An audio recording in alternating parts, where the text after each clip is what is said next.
All right, I'm here and nobody else is here. I beat everybody to the podcast. Oh, no. Did I or didn't I? CZ Tober, what's up? So, you guys have got to bear with me for just a moment so I can get this thing set up.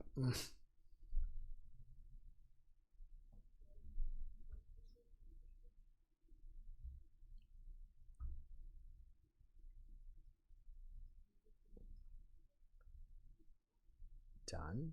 Save.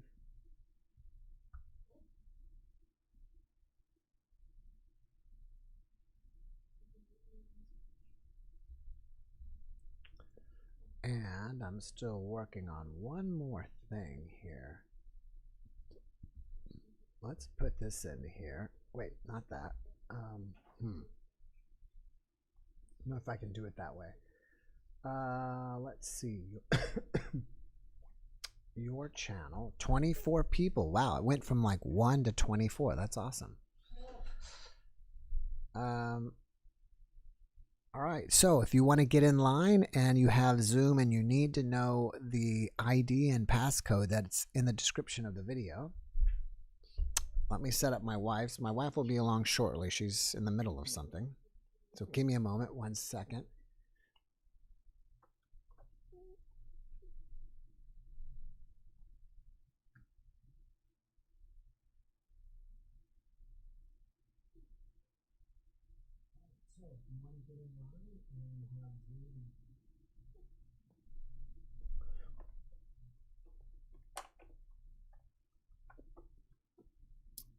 All right, now one thing I want to do, which I haven't been doing, is I want to post this live on my Facebook. So if people pop into the Facebook page, they will be able to see it right there. Let's see how that works. And I might even, I don't know, I was thinking about posting it in an NDE group on Facebook, but then it's not going to be all NDEs, and maybe they'll get upset about that. So maybe I shouldn't do that. Let me turn down the volume. And where am I? There I am there. All right, so we've got one person here, Philby. I thought there was someone else in line, but not yet. And I guess I'll wait to give any type of announcements till more people are here. So maybe we should just jump right into it and get Del in here and see what's going on. It says he's joining. Asked to start video.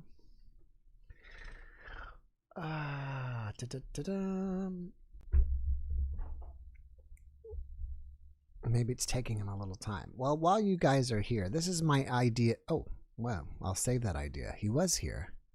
Here's the idea for There was the idea. Del's almost here. He's halfway here. He's just connecting to audio. I wonder, can you hear me, Del?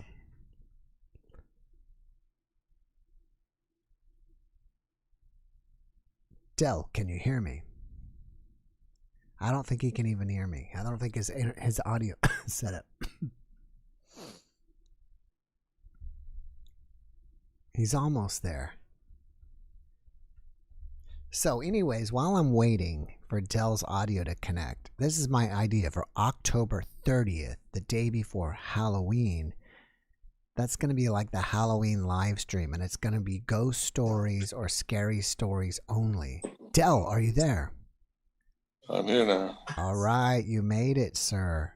Thank you for joining me. My pleasure. So are you in Australia? No, I'm waiting for Del's Where are you? Because I'm trying to place the accent. It sounded Australian. Maybe it's New Zealand. No, I'm in the UK. Oh, in the UK. All right. I haven't heard enough words yet. Well, you're up late. Thank you so much for being up with me. By the way, you need to turn down your YouTube volume. Thank you for joining. Okay. Zoom volume's okay, but if you go to the YouTube video and turn that down. Is that any better? I still hear me. There we go. Yeah, I still hear you. No, in the UK. No, I mean, I hear us. We shouldn't hear us on YouTube. Did you go to the YouTube window and turn that down? Yeah, no problem. You're almost there. How's that? I think we got it. So we have been chatting on Facebook, and now I finally got you here. Yeah, that's true. I have to say that when I first started watching your program, well, to be candid, I thought you were a little bit of a nerd. A little bit of a what? A nerd. A nerd. Yeah. Okay. But the more I've watched you, the cooler you've become. Well, thank you. I appreciate that. You know, I saw on that topic of nerdy, I saw the super cool bumper sticker the other day that was made out of the chemistry periodic table, and it was like NE for, you know, spelling out nerdy, NE neon RD, I think it's rhodinium. Anyways, there's all this thing, and yes, I saw it too. Have you seen that one? And the FUCK, the K was potassium. So you had to know your chemistry to know that's a K. If you didn't know, it would go right over your head. Right. All right. So what do you got going on paranormally? What are we going to talk about? Well, put it this way. I currently work in the funeral trade. And I have for about 15 years.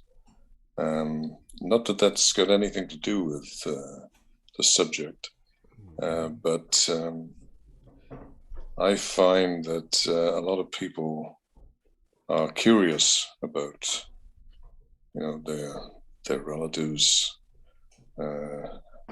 what's happening to them. Yes. And I find that I'm also a celebrant. I actually conduct services for the families of those who died. Okay. And I find that the ideas that I'm getting from NDEs are adding, assisting me in making the services more real and germane for the families. But it also going to I believe that when people die, when our loved ones die, it isn't uncommon for them.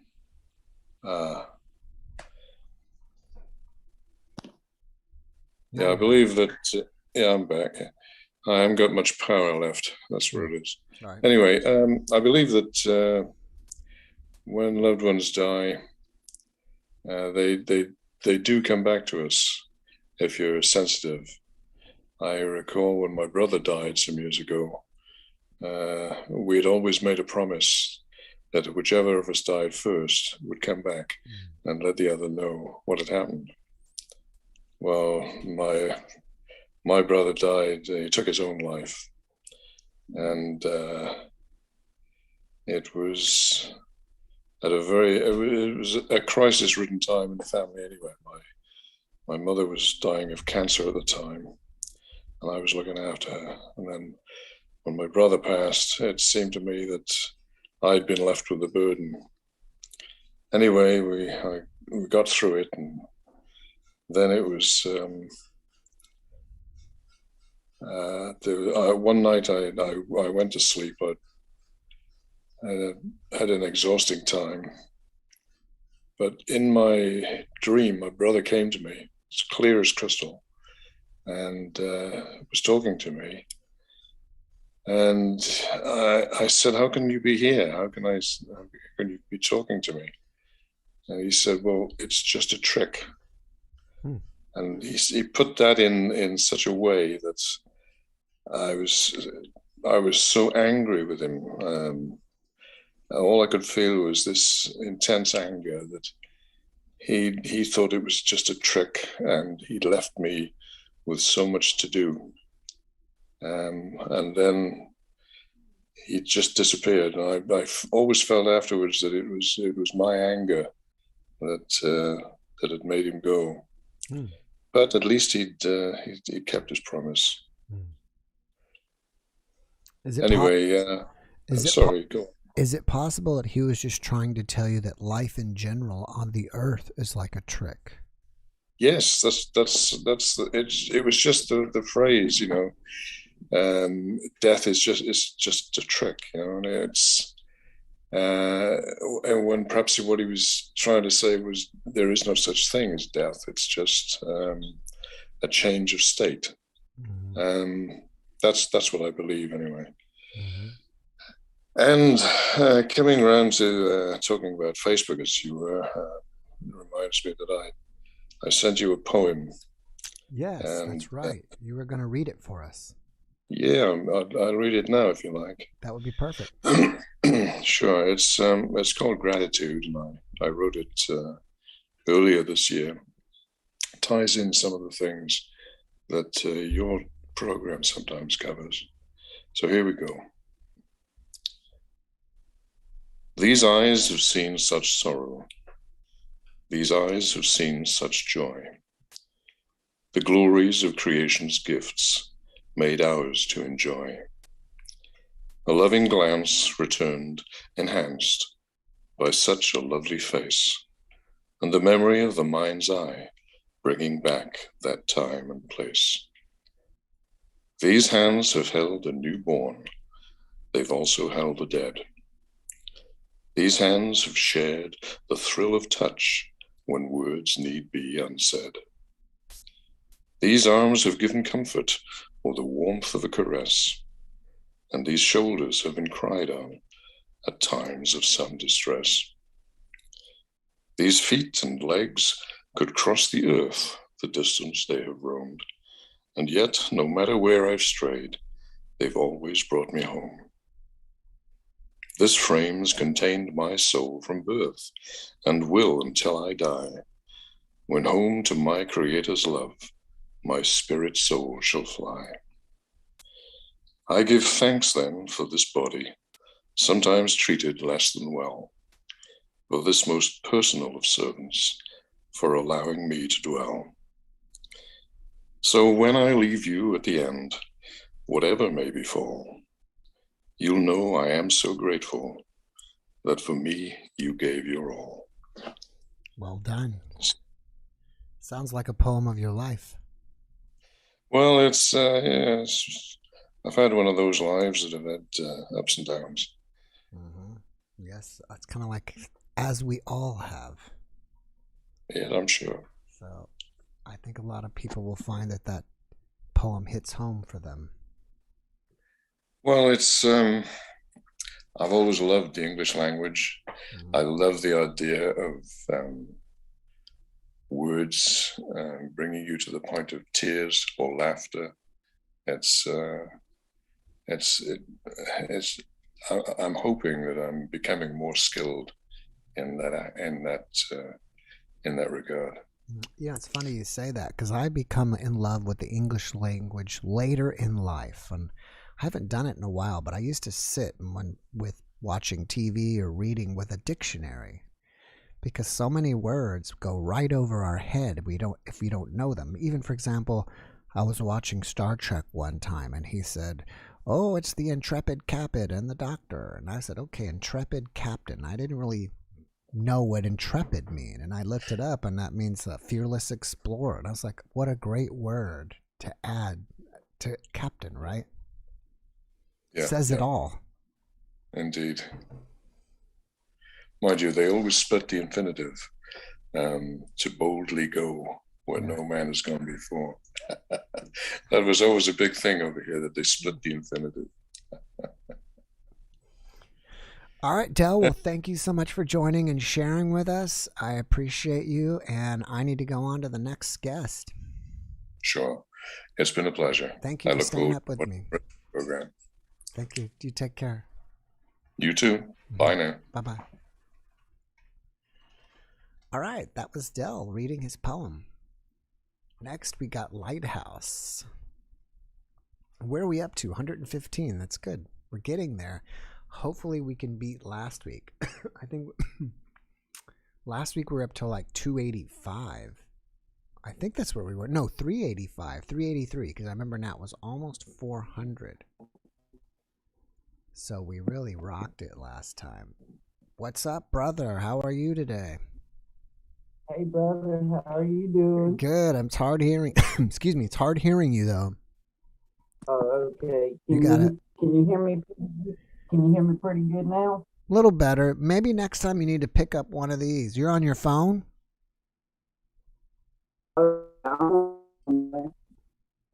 You're on your phone? Mm-hmm. Yeah, next time maybe you can get one of these. I think we'll get a better audio out of you, a little bit louder.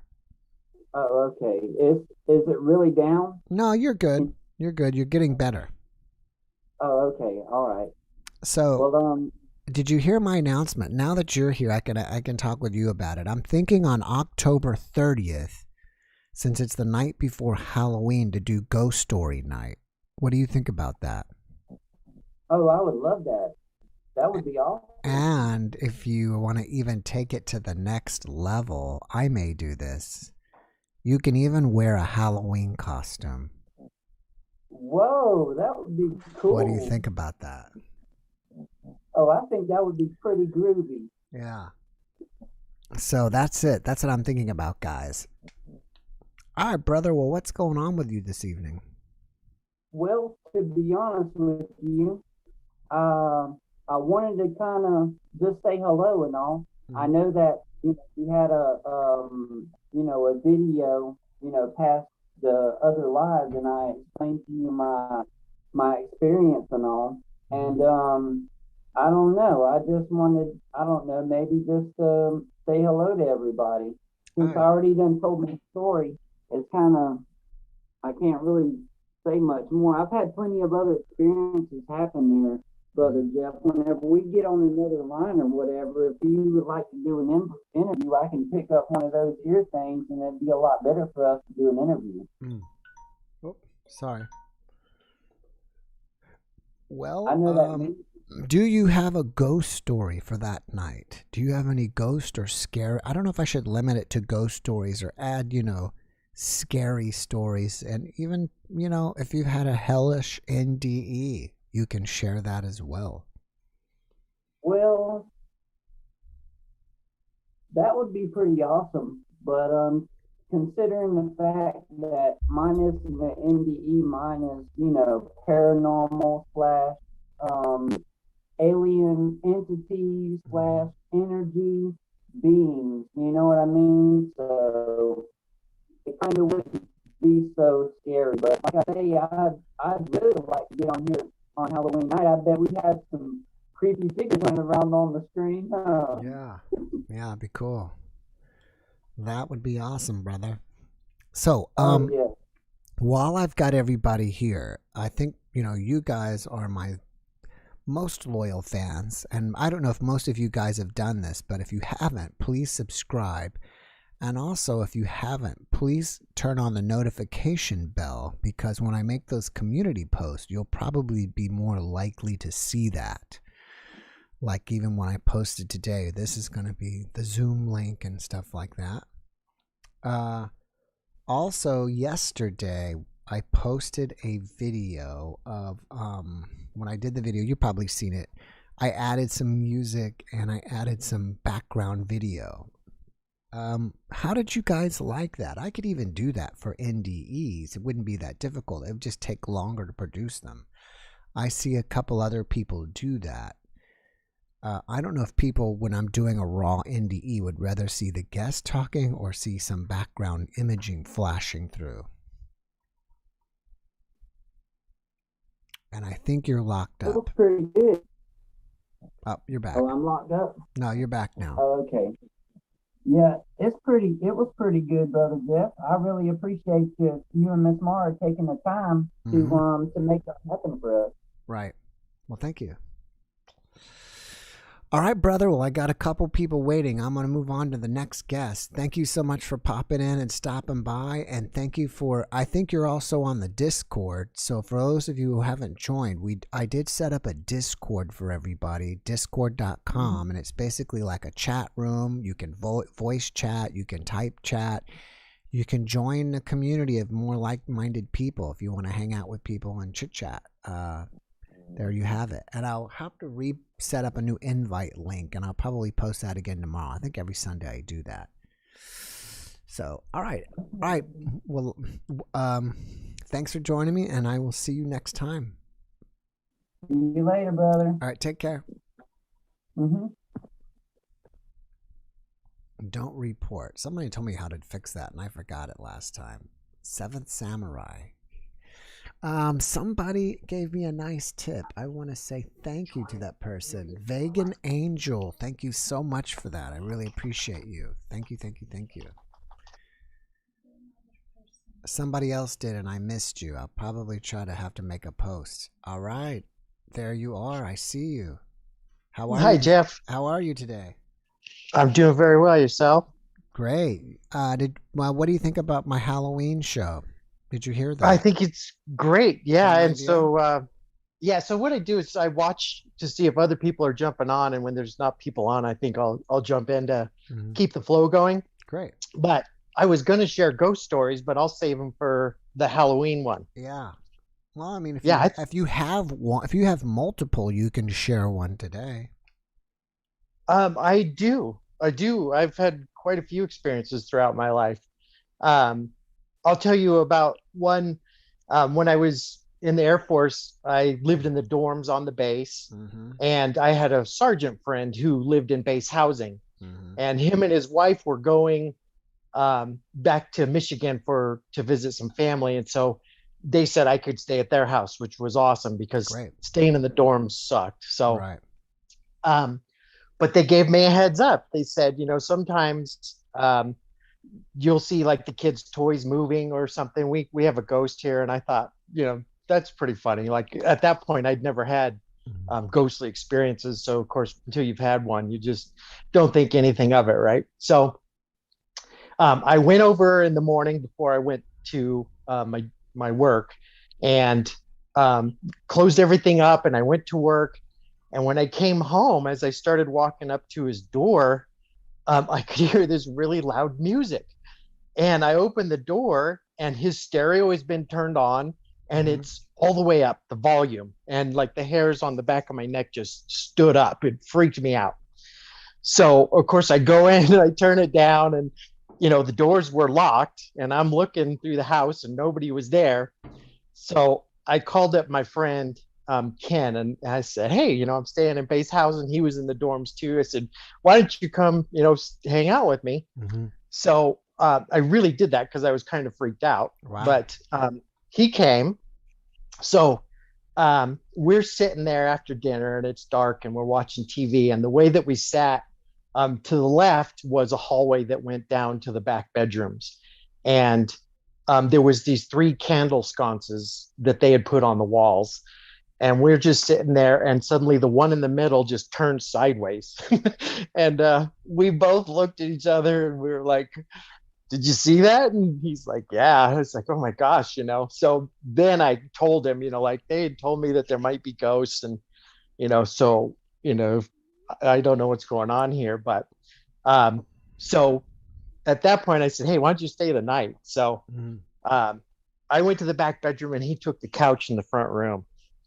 And in the morning, he told me that he woke up like in the middle of the night, and his arm was just sticking straight up in the air when he woke up. And he said it just freaked him out. Like he'd never had that experience before. He had no idea what was going on. So that was the first night that I'd stayed there. And I think I stayed there for about 4 nights, but I didn't have any more experiences at that place after that. But certainly that candle sconce just turning on the wall was really eye-opening for me. I'm surprised you could stay 4 more nights. It didn't freak you out. That's how bad the base dorms were. So staying with the ghost was better than staying in the dorms, because it was all just it was like being in college. We were all young people, and so people would play their music all to late hours, and there was lots of drinking, and it was just crazy. So if you could get away from it, whereas the base housing they were all basically married and older and a little more civilized. So yeah. Was this at Lackland, or what base was this at? This was at Travis Air Force Base in Northern California, north of San Francisco. Oh, okay, cool. Yeah. I'm here in San Antonio with Lackland, Randolph. It's like military city here. So of course, being in the Air Force, we all did our basic training at Lackland. And then my tech school was on the other side of San Antonio at an Air Force base called Brooks. Yeah. Do you do medical stuff?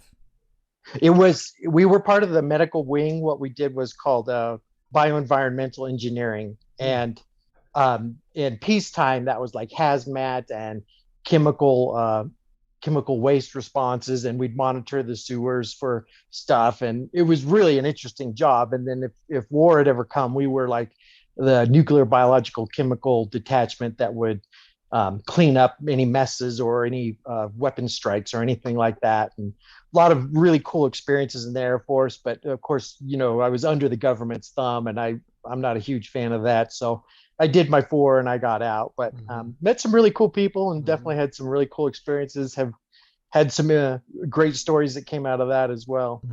I wonder if a UFO crashed near you, would they call you out there with your wing to go out there and the bioenvironmental group was actually headed out of Wright-Patterson Air Force Base, and that is supposedly where they took the UFO from Roswell. But in the military, I mean, I saw stuff government-wise that was secret, but I didn't encounter any alien technology or UFOs, just a lot of craziness. Back in the 50s, they would dump the nuclear waste just down this drain right on Travis Air Force Base. And after 50 years, people were like, where does that drain go? They never knew. Crazy. So yeah, it turned out it just went to this big tank that had rotted. And so we would go out and we would monitor for radiation around the cap. And it was all fenced off, and they had these rabbits that would dig under the fence. And so you had to try and just keep everything from getting in there. But one of many things that I experienced in the military was a great experience, but also very intense. We worked with radioactive components, and there would be chemical spills, and we'd respond to it and get all decked out in our chem hazmat suits and SCBA breathing apparatus. So it was quite an adventure. Surprised they didn't see any 2-headed rabbits running around. We might have, but we don't talk about that. All right, bud. Well, thanks for stopping by. I appreciate you. Yeah, absolutely. Good to see you. I hope I see you again soon. You definitely will. Take care. All right, take care. All righty. Let's see. Don't report. Next is Renee Wah. All right. Do I have a question here? Oh, Spiritual Sniper. Thank you so much, Spiritual Sniper, for that donation. I really appreciate that. And let's get back to Mr. Bois. He was on last time, and I remember him because he gave me the translation to his name, Mr. Wood, I believe. All right, so, you were in base housing. Tanya was in base there too. Wow, isn't that amazing? Wouldn't that be amazing if Tanya was there at the same time that he was there and they knew each other, or at least knew each other, by sight, even though they never talked? That would be pretty crazy. Asked to start video. There you are, Mr. Wood. How are you today? Good, yourself. How's things in Montreal? Things are quite fine. See, I remember you. Yeah. So, like I said on the previous show with you, I did had a lot of different experiences. Yes. And today I have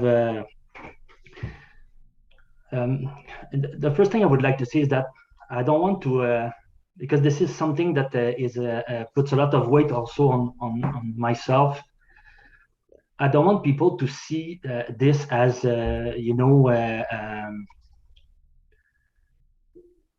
it's hard for me because I don't want it to look towards the viewers as some kind of gift or some kind, because it is not.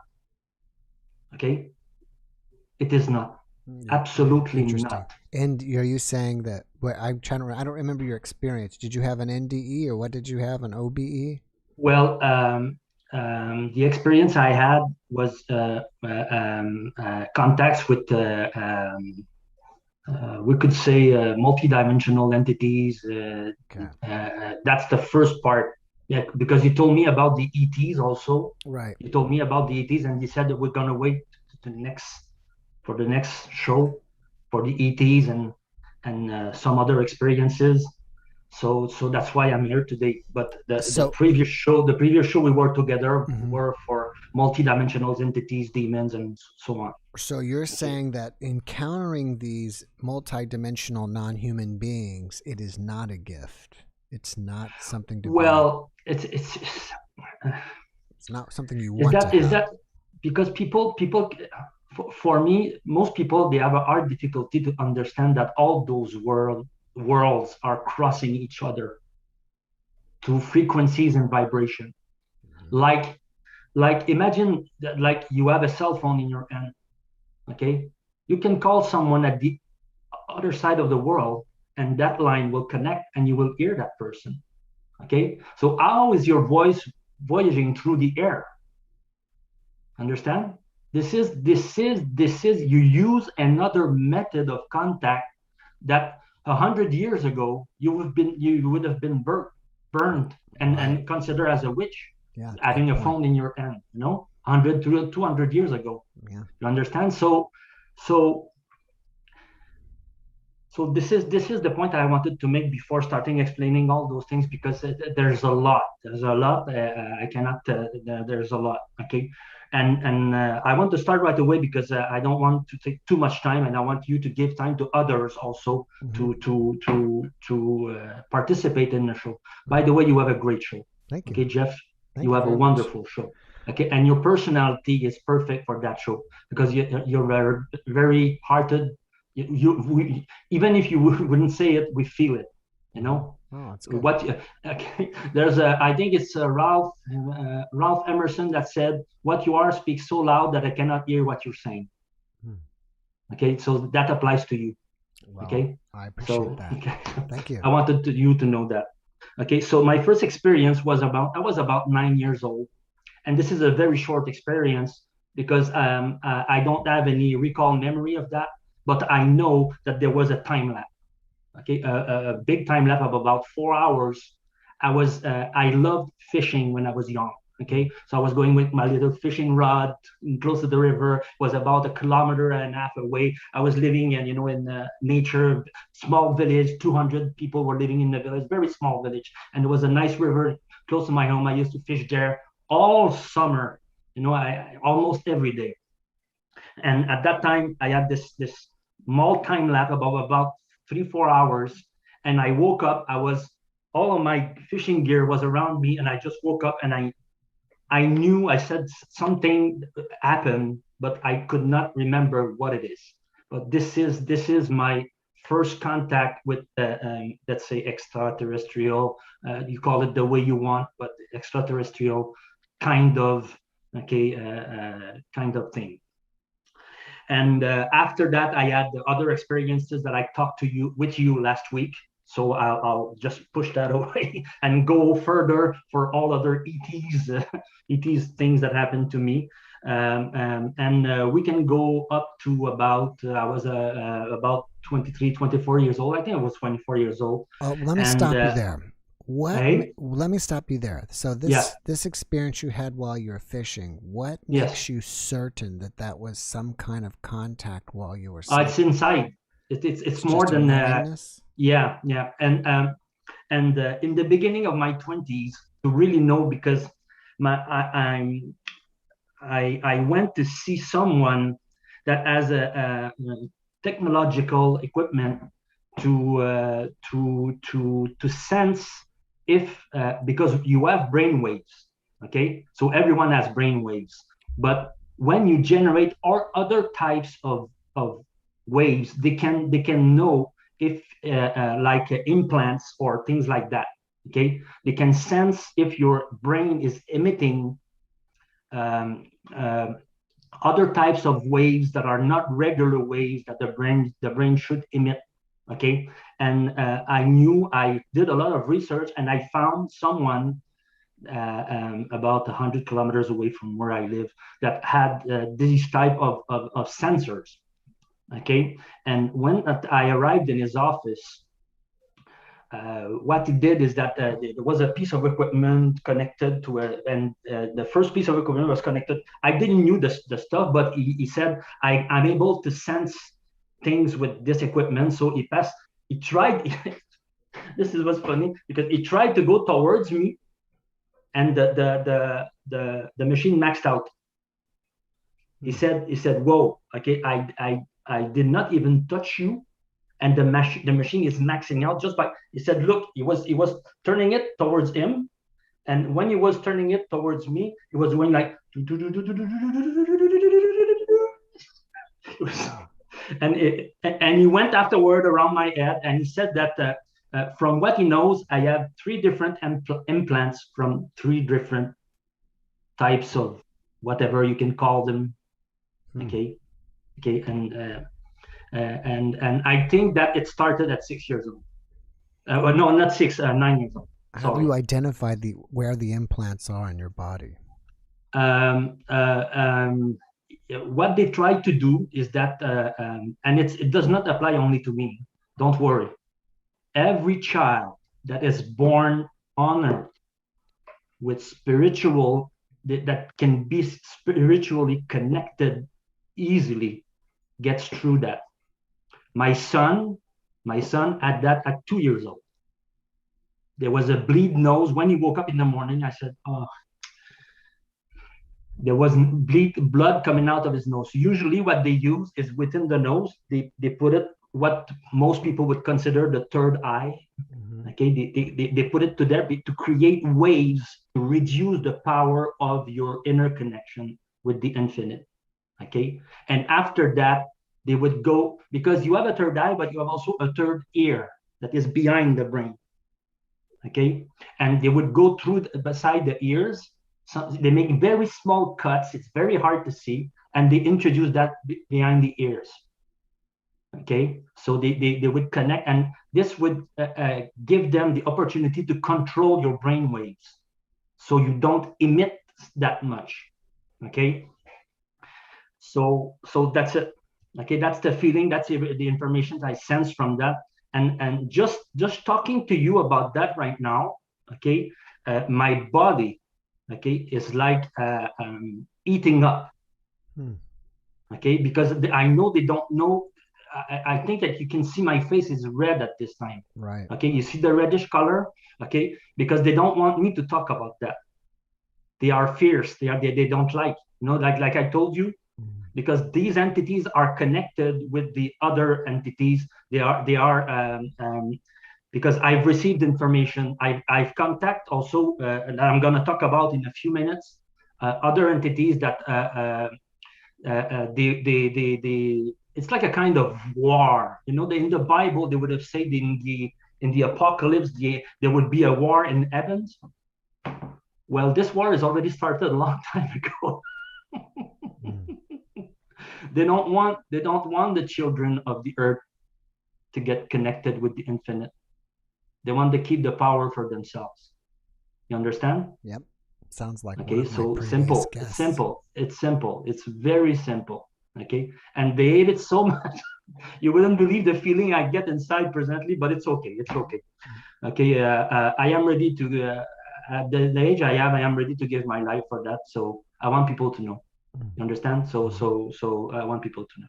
So the second thing I wanted to talk is the other experiences, because I was about 24, 25. I started having very strong energy inside, and through meditation and through I was able to do something that people would. Jesus spoke about it in the Garden of In French, we say Olive Garden, Jardin des Oliviers. Okay, so and he was speaking to Nicodemus, which was the person that took care of Jesus when Jesus died. He brought it in his funeral place. Okay, he was the person. But Nicodemus asked Jesus, "What can I do to enter the kingdom of heaven?" And Jesus told him, "You have to be born again."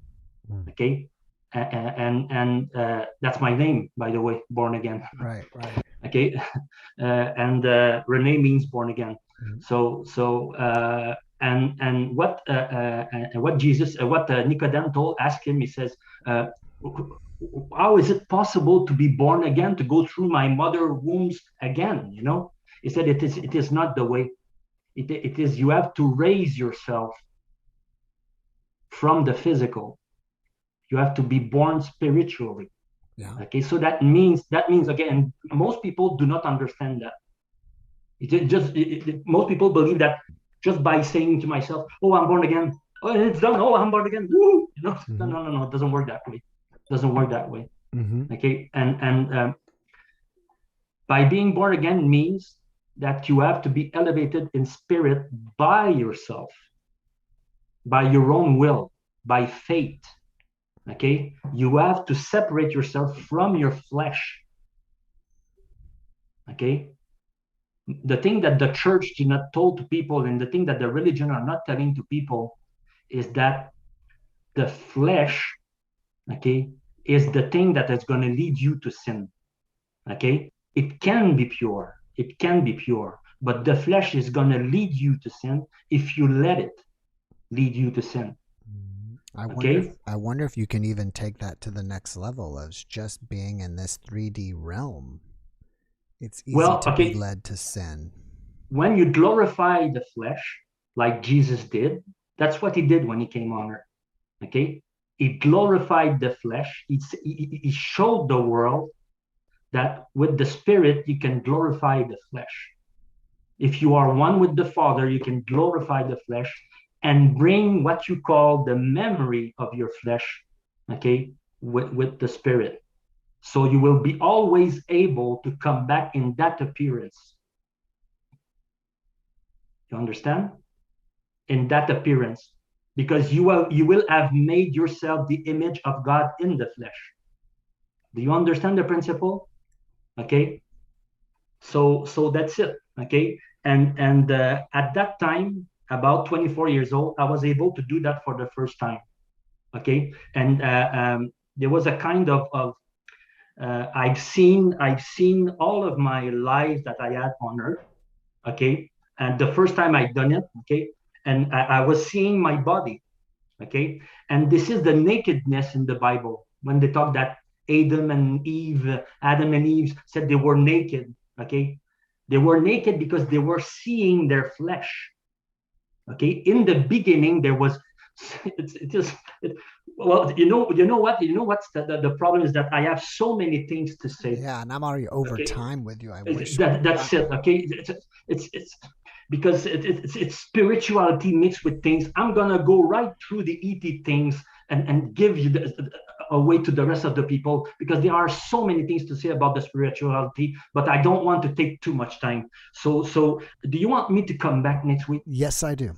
Because I'm already, okay. So because over time with you, unfortunately. That's it. I am so sorry, Jeff. That's okay. I am so sorry. Okay. And by leaving, I want to tell people, be in the feeling of love, the absolute love. Okay. Because the world needs it so much at this time, so much. Make the love your sword and your shield. Okay, that's the only thing. Okay, because the guy that came 2,000 years ago, he said, without love, you're nothing. Okay, get connected to the love, and love will bring you everything you need. I am telling you, please stay in the love, because that will lead you to all you need for yourself. It's the love that is the connection to the higher realms. It's the love. Stay in the love and emanate that love. Try to get all of the best experiences you had in your life all of the best one, put that in your heart and send that to the world. People listen. The world needs love so much, so much. Okay. So with all of the love I can give you, okay, I'm saying good night for now, and may peace be with you. All right. Thank you, Renee. Thanks for coming All right. back. Hopefully I'll see you back Yes, next time. I'll try to be back next week. I only told you about 2 things, and I have 8 other things to tell you. Well, then I've got you for 8 more podcasts. Take Oh, care. Take care. Have okay, a great bye-bye. weekend. Bye-bye. All right. Don't report. Next, we've got, I've seen him popping in and out, so we finally got him here, is John Scott. Somebody had a request to see Mika here today. She's just chilling out underneath me. She needs a haircut badly.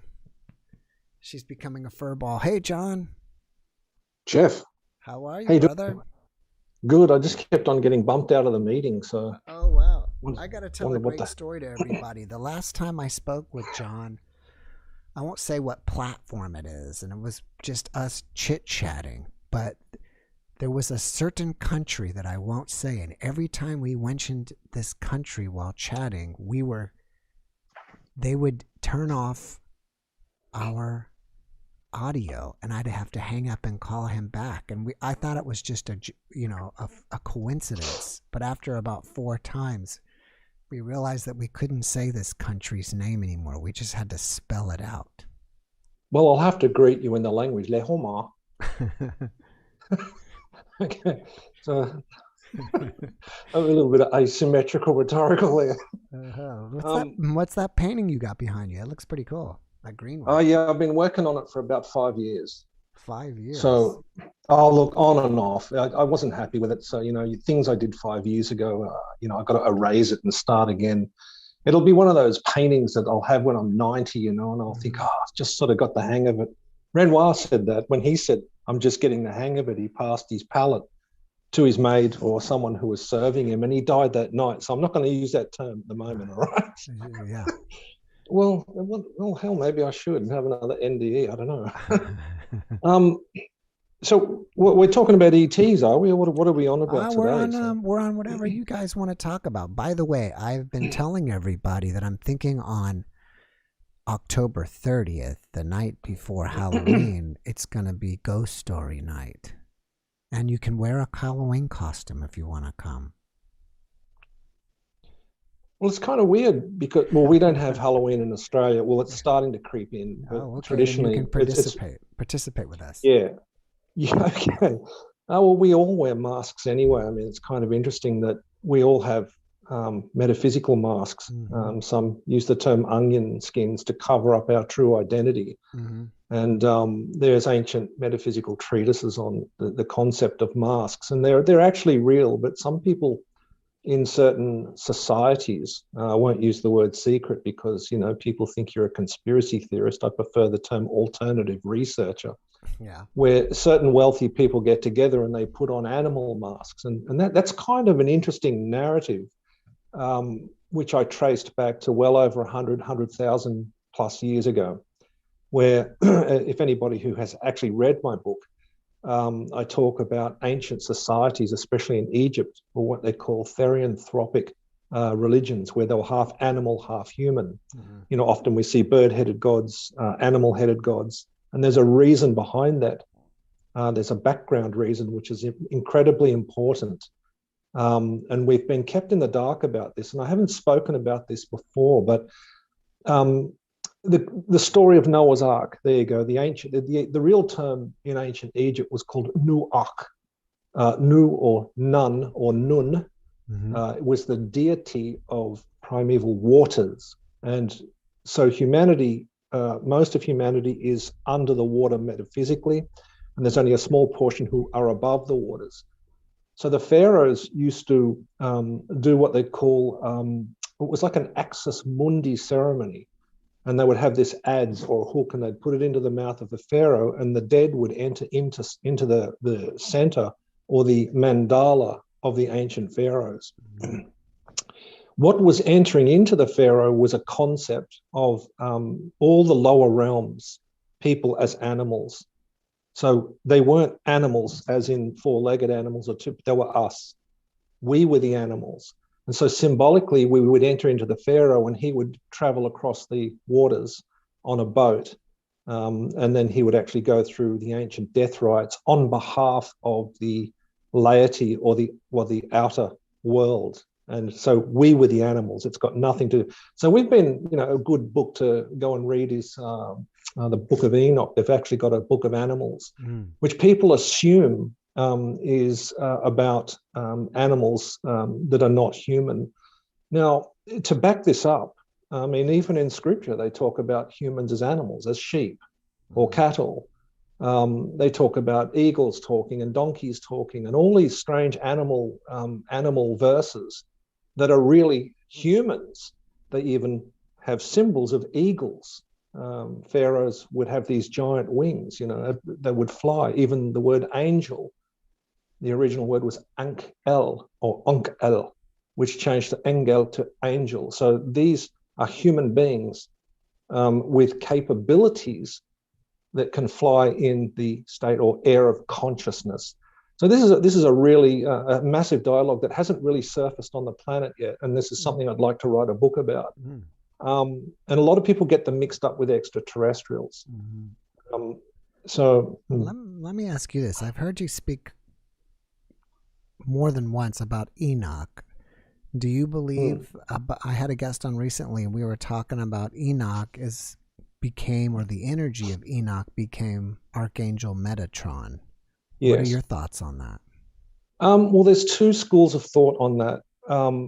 There's an ancient discourse involved in dualism, and I know that you have an understanding or a modicum of understanding about dualism, subject, object, self, other. On a really deep philosophical level, those dualities dissolve. So the ancient Sufis, an Islamic sect of esoteric thought, a lot of Jewish metaphysicists, I'm going way back, thousands and thousands of years ago, they argue about whether Enoch is he transfigured into the archangel Metatron. And Metatron's not mentioned in many places. In Kabbalah, they mention it. In Jewish texts, they mention it. But the word Metatron is actually not the true name. That's come from a later language group. I attributed that Metatron, and this is something that I've written about in my book, but I won't discuss openly. I've sort of hinted at it, that the first gate when we die is the energy of Metatron. That's all I can say at this point. Moses was guided in the wilderness by Metatron. And that's, if you can read Exodus, there's a passage in Exodus where he's leading the people out into the wilderness.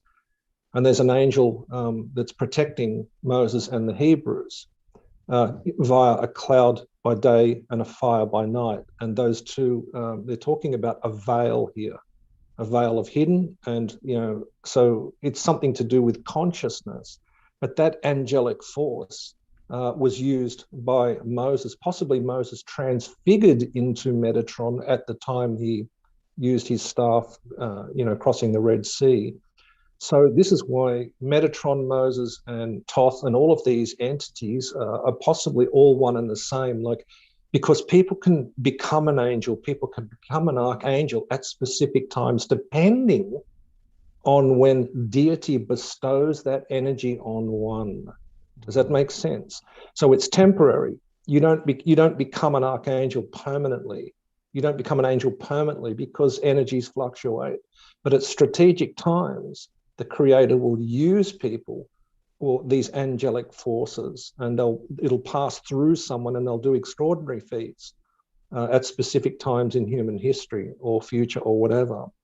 So Enoch, the name Enoch is not exactly correct. In Hebrew, they call it Hanok or Hanok.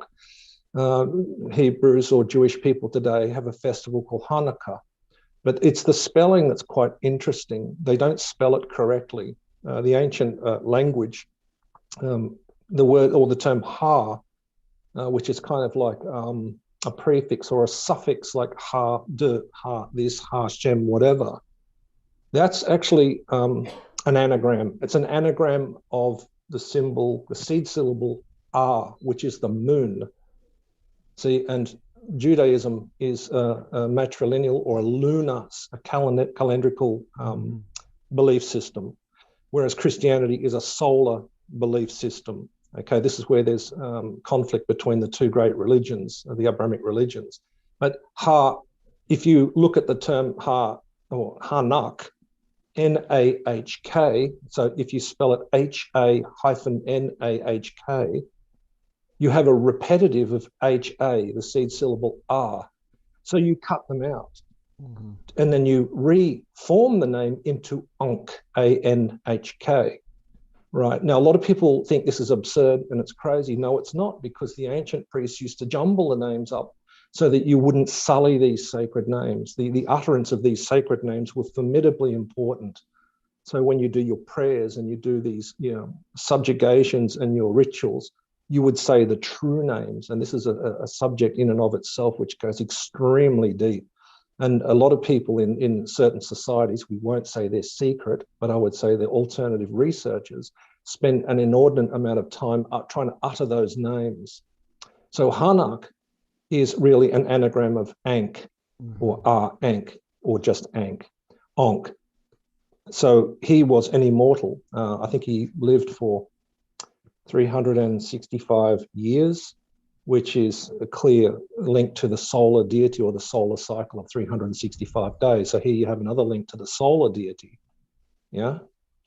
So to answer your question, Metatron does exist. I've seen it during my NDE, but I don't like describing exactly in great detail about it.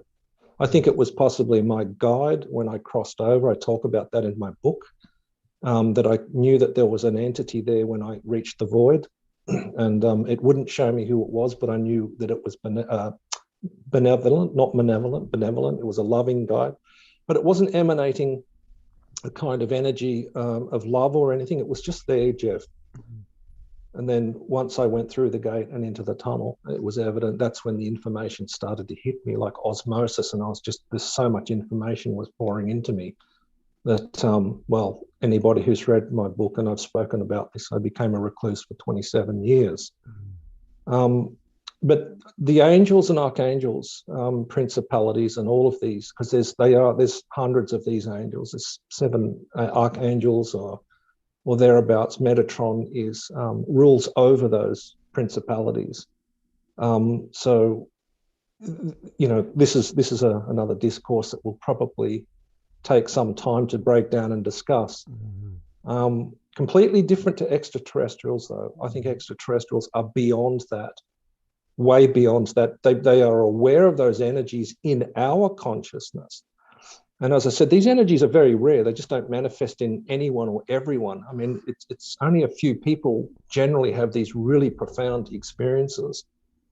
But, as I said, I also had extraterrestrial contact, and the gentleman you had prior talking about implants and stuff, absolutely, I'm sure that we are, as a human species, collectively going through an evolutionary process, much like Neanderthal shifting into Homo sapien, or Cro-Magnon or whatever. We are at a crisis point where I feel, and this is the first time I've mentioned this publicly, I think the ETs are definitely helping us, and they're chipping millions with not so much tracking devices. God knows what they're putting in us, but I think they're doing it for positive reasons. And there's a lot of conjecture. A lot of intelligence agencies are very interested about what's going on with these entities that are visiting our world. They've been seen around nuclear silos. I've personally seen photos from a friend of mine who lives out in the desert. He was an ex-Air Force photographer, and I won't mention his name for security reasons, but he was working at Maralinga, which was a detonation site where the British were detonating atomic weapons back in the 60s. And he was taking photos. He was told to come out. They said, come out, grab your camera, have a look at this. Now, I saw the photos. I've seen the negatives. They are legit. And I actually want him to bequeath them to me when he dies. He's riddled with cancer at the moment. But the disc was about 20 to 30 foot, quite small. And it's just sitting there. They'd had a detonation hours before, and this disc is sitting dead still right where the detonation took place. And it's sitting on an angle, not like flat, like the typical flat, but it's turned towards where the detonation was, and it sat there for hours. Now, the way he got these photos, and he's got original photographs, he's got, the old film photographs. I said, how in hell did you get how did you get these?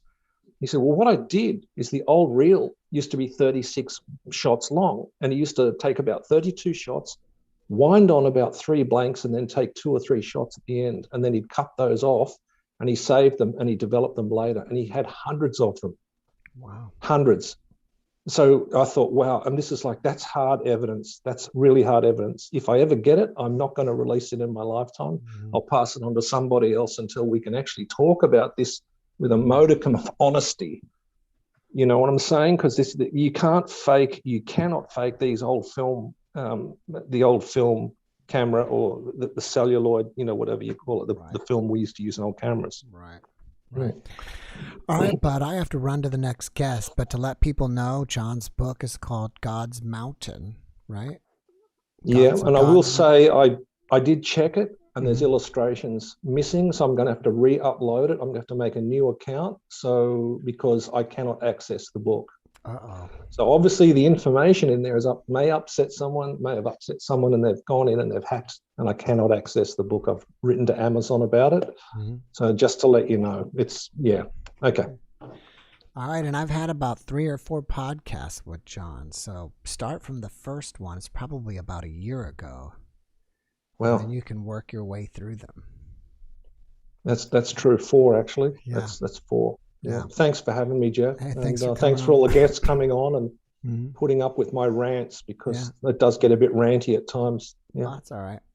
All right, bud. Thank you, Jeff. Take care, man. Bye. Take care. Thanks. Love to the family, man. Thank you.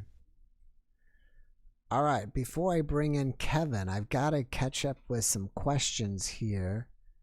Let's see. A lot of people want. Okay, Renee, can you tell whoever's missing John's video to invite you to your podcast? Okay, well, maybe that's a good idea. A lot of people are writing in the comment that we want to do a whole podcast with Renee. So maybe if you guys want that, I think we should do that. And I think that's it. Am I caught up with everything?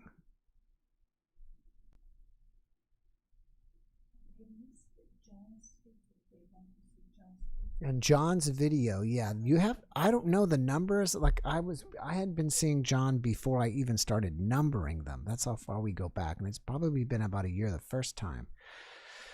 But if you scroll, luckily all my videos have my picture and the guest. So, and you should be able to just kind of, if you go to the YouTube homepage, and then at the top it'll say videos, and you click videos, and it just lines up all the videos in order. And then you just go, 3/4 of the way down, you should start seeing him, or maybe you'll see one of them. All right, guys. So let's move on. Let's see. We got 190 people watching. That's awesome. Thank you guys so much. And I want to remind you, if you haven't subscribed, please subscribe. And also, if you haven't turned on the notifications bell, please do that, because a lot of times I make posts about what's going on or different posts, and you may not see those unless you kind of get the notification. Then they'll pop up and let you know. And on that note, also, while I've got everybody here, I'm thinking about October 30th having a ghost night, and that's the night before Halloween. So that more a spooky night or some scary night, ghost, anything that you want to think that's kind of a scary thing. And if you want to wear costumes, because I'm thinking about wearing a costume while I'm here. So it'd be like a Halloween party. And on that note, let's get Kevin in here.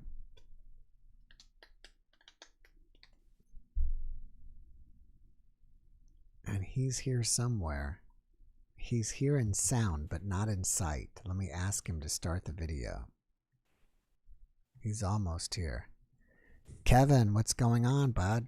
Hi, Jeff. How you doing? Great. How are you? Not too bad. You got a Halloween costume for me? No. No? I don't think I've worn a Halloween costume since I was 12. I have all kinds of masks and stuff, but I just don't think that my voice would come through the masks. Yeah. Yeah, it's definitely, masks can be very difficult at times. Mm-hmm. So what's going So, on?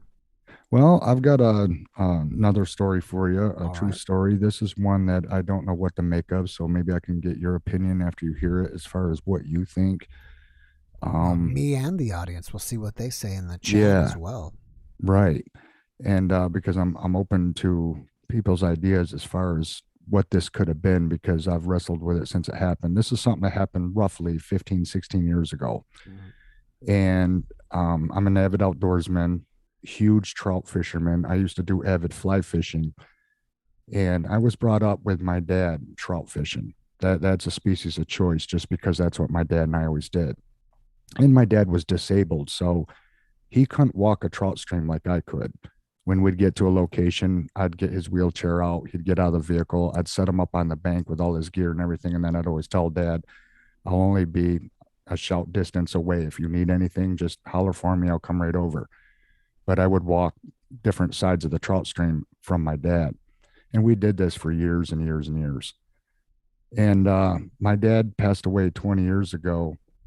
And as I would visit these places where I grew up fishing with my dad, it was so sentimental to me to where I just couldn't carry on fishing without my dad. I really kind of, my passion fell away. Mm-hmm. And so I gave it up, and I sold off all my fly fishing gear, my fly tying vise and kit and everything.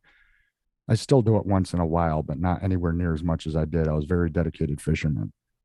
But just before I gave it all up, I was on the very stream, the first stream that my dad ever introduced me to for trout fishing. I'll never forget it.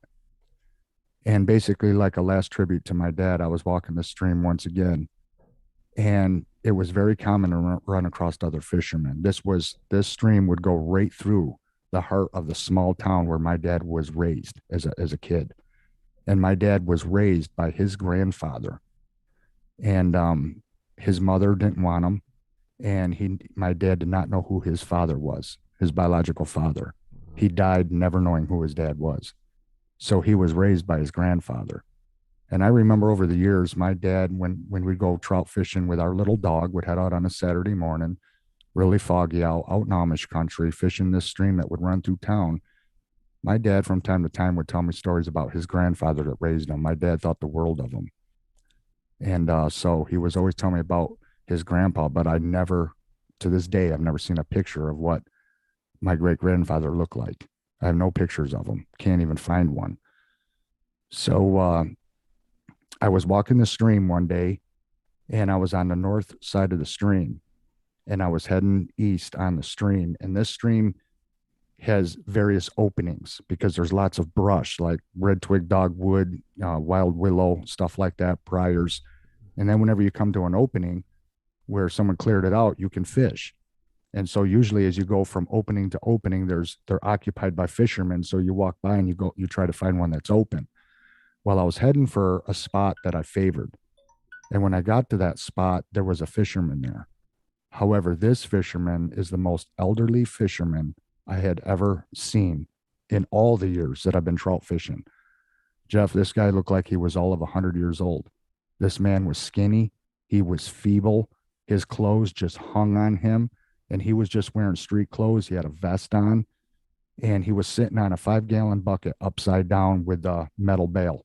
Upside down, he had a shoulder bag and some other just little items right next to him, like live bait and stuff like that.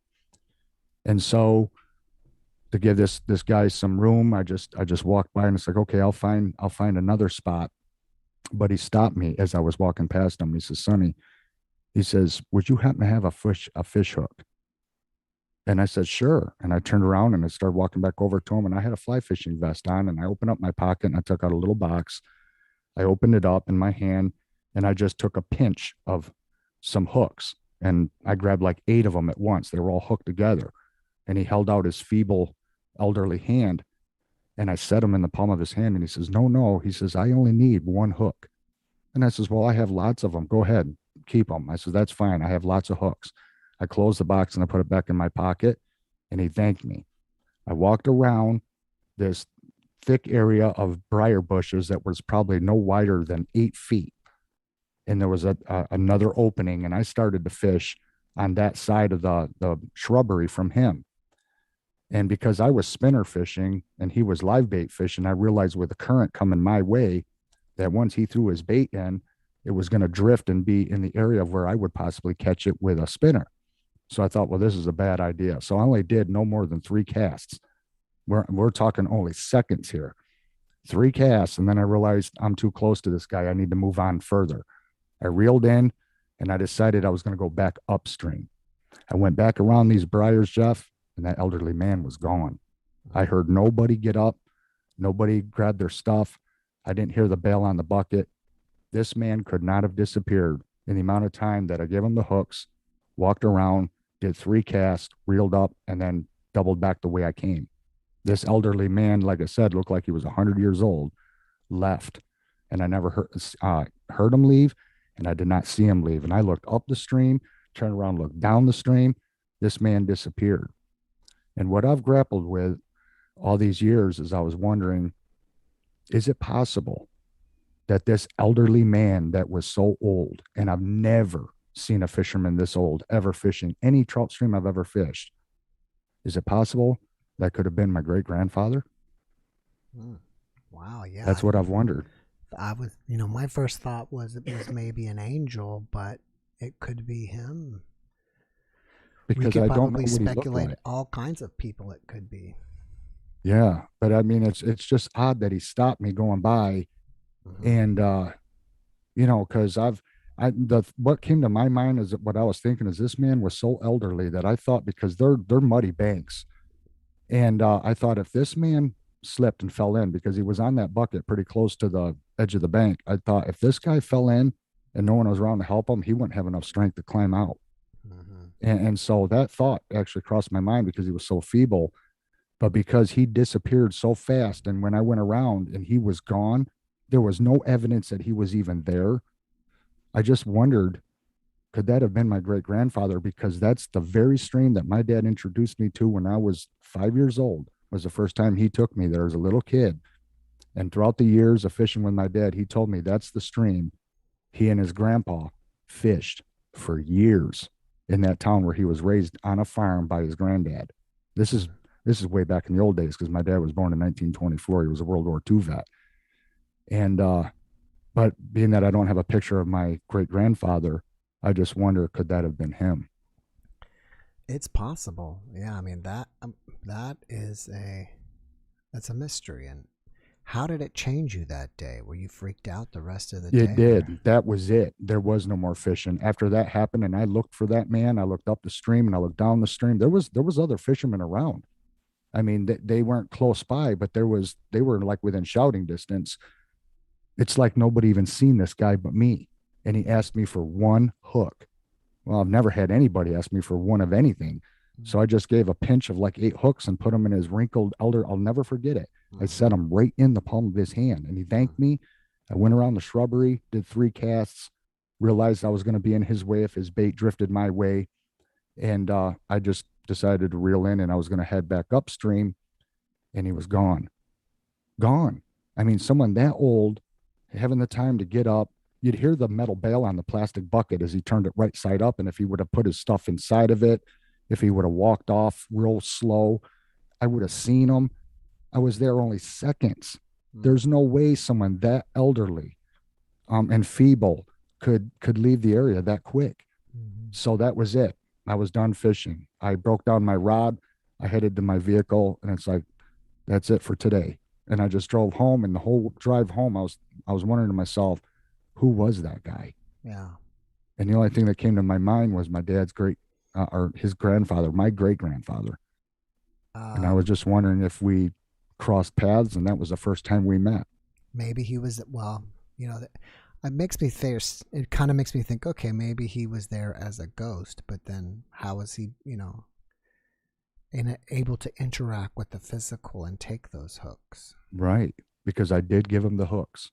That is a fact.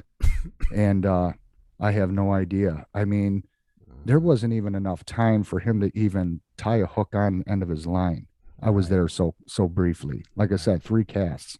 Right. And then I reeled in and I moved on and he was gone.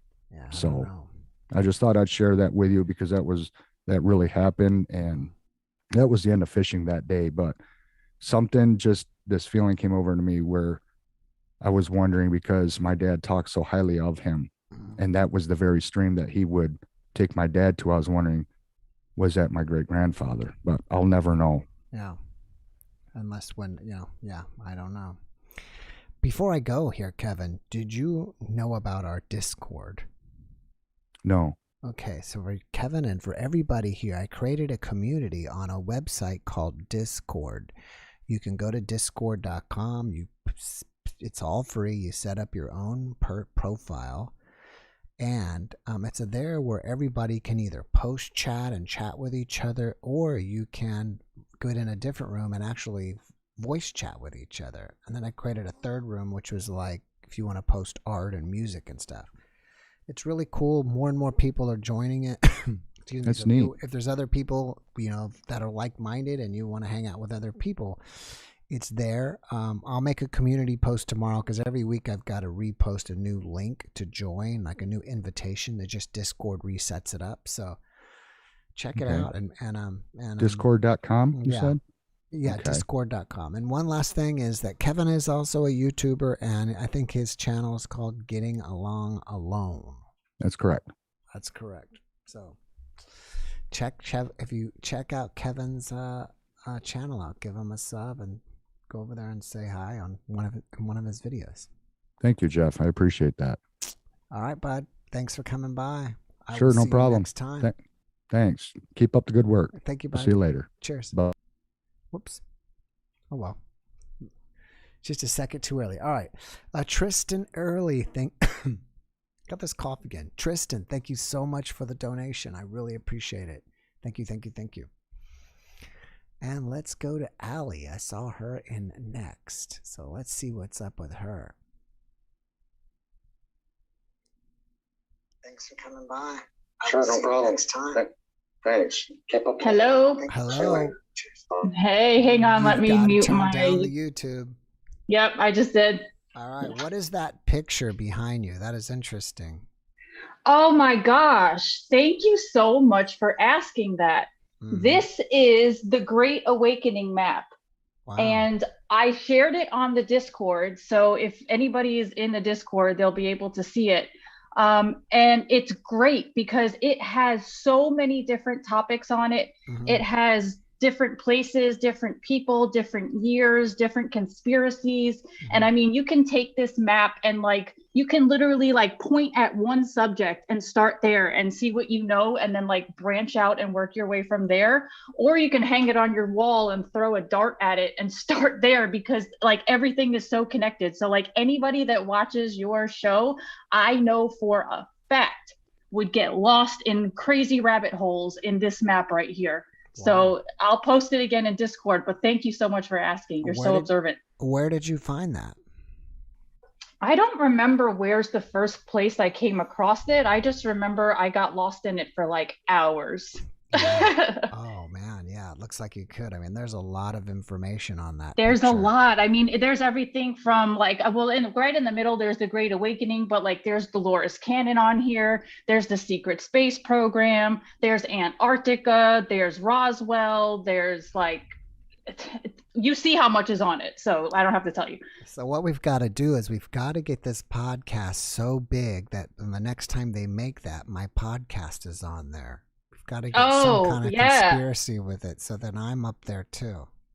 I honestly think that you're making such big waves in humanity right now that you deserve center stage in this map. Wow. And I may have a biased opinion, but that's a little. So what's going on with you today? I just called to say what's up. I always call just to say hi, to spread love to everybody. You know me. I just called to say hi. And I want you to tell me more about this Halloween thing, because I love Halloween personally. I got married on Halloween. Wow. So when you mentioned this whole thing about wearing costumes and ghost stories, I was ooh, what is he talking about? Mm-hmm. Yeah, I was speaking with one of my guests the other day before we started recording, and I don't know, we were talking about the live stream, and we were saying, I don't know how we got on the subject, and I said, yeah, we should do like a ghost one. And then I actually went and looked at the calendar, and I saw that the 30th is the Saturday, before Halloween. So I said, what a perfect day on the 30th, right before Halloween, that we can make it we can make it a ghost night for that night. Or it doesn't have to be ghost, anything scary. If you had a hellish NDE, or if you got abducted by aliens, but something spooky, scary. And I can tell you guys that if you go watch the podcast that I had with the guy, I can't remember his names, but he has the alien implants and his X-rays. That is a spooky I know podcast. who you're talking about. I don't remember the number, but I know who you're talking about. Yeah, that is a spooky podcast, because after I recorded it with him, it was in the evening time, I was walking around my apartment just spooked out about the stuff, because it was, wow. It just blew me away. Really? And he even showed me more that we didn't have time to. He showed me how the aliens pulled the implants out of his body with the pictures and everything. I remember seeing the X-rays, and that was really wild. Mm-hmm. So that's what that is. By the way, thanks for mentioning Discord. If you guys haven't joined Discord and you want to hang out with people like Allie and other like-minded people, she's there. Hello. And, they're all there, and it's actually growing. I'm glad to see it's getting more and more people are showing up, and I see more posts. It's getting, it's pretty. The posts are like almost going all the time now. Yeah, I think that we're growing every day, like you said, and the more people that come in, the more great conversations that we have, and the more great conversations that we have, the more we get mentally stimulated, and the more we grow, the more we learn, the more we help each other, the more we love each other. It's just a big, huge chain reaction, and it's all good. One last thing before I go here is, are you using the voice chat part, or are you just typing? So you want to hear something funny? We started off just basically typing, and I voice chatted with a couple of people a couple of times. But what we've been doing is every night this week, except one night, I think it was like Thursday we did it. But every night this week, we've been having our own Zoom meetings where we basically do this, but just amongst each other, amongst ourselves. Awesome. Yeah, so like every night this week we've had a Zoom meeting, and I mean sometimes we're on for like 3 or 4 hours because we just have new people keep coming in randomly telling their stories. So we're taking this all the way. We're creating a whole party out of your podcast. Wow, I don't know if you realize it, but like, no idea. It's great. That's great. So see, it's kind of taken on a life of its own. It is. It really is. That's amazing.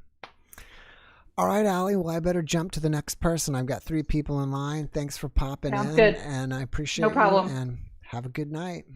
All right. Blessings to everybody. Love you guys so much. All right. Bye-bye. Bye. All right. Don't report. Now, I think Galaxy A21 was next. And so let's get moving on to the Galaxy. I think Galaxy A21 has been on before. I just don't remember who it is. I will probably once I see the person. Asked to start video. So there it is. And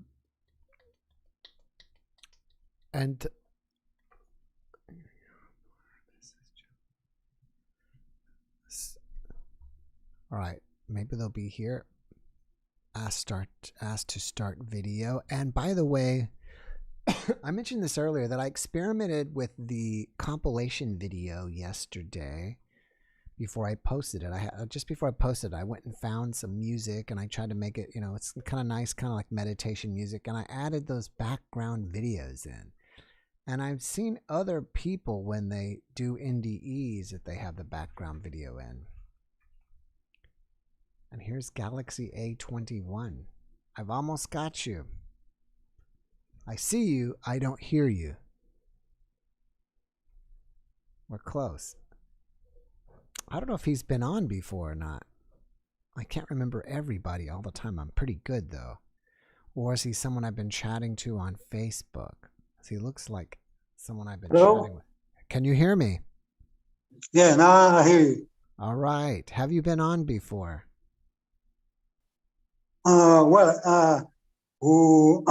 Yesterday, Ellie helped me to. Okay. She gave me the link.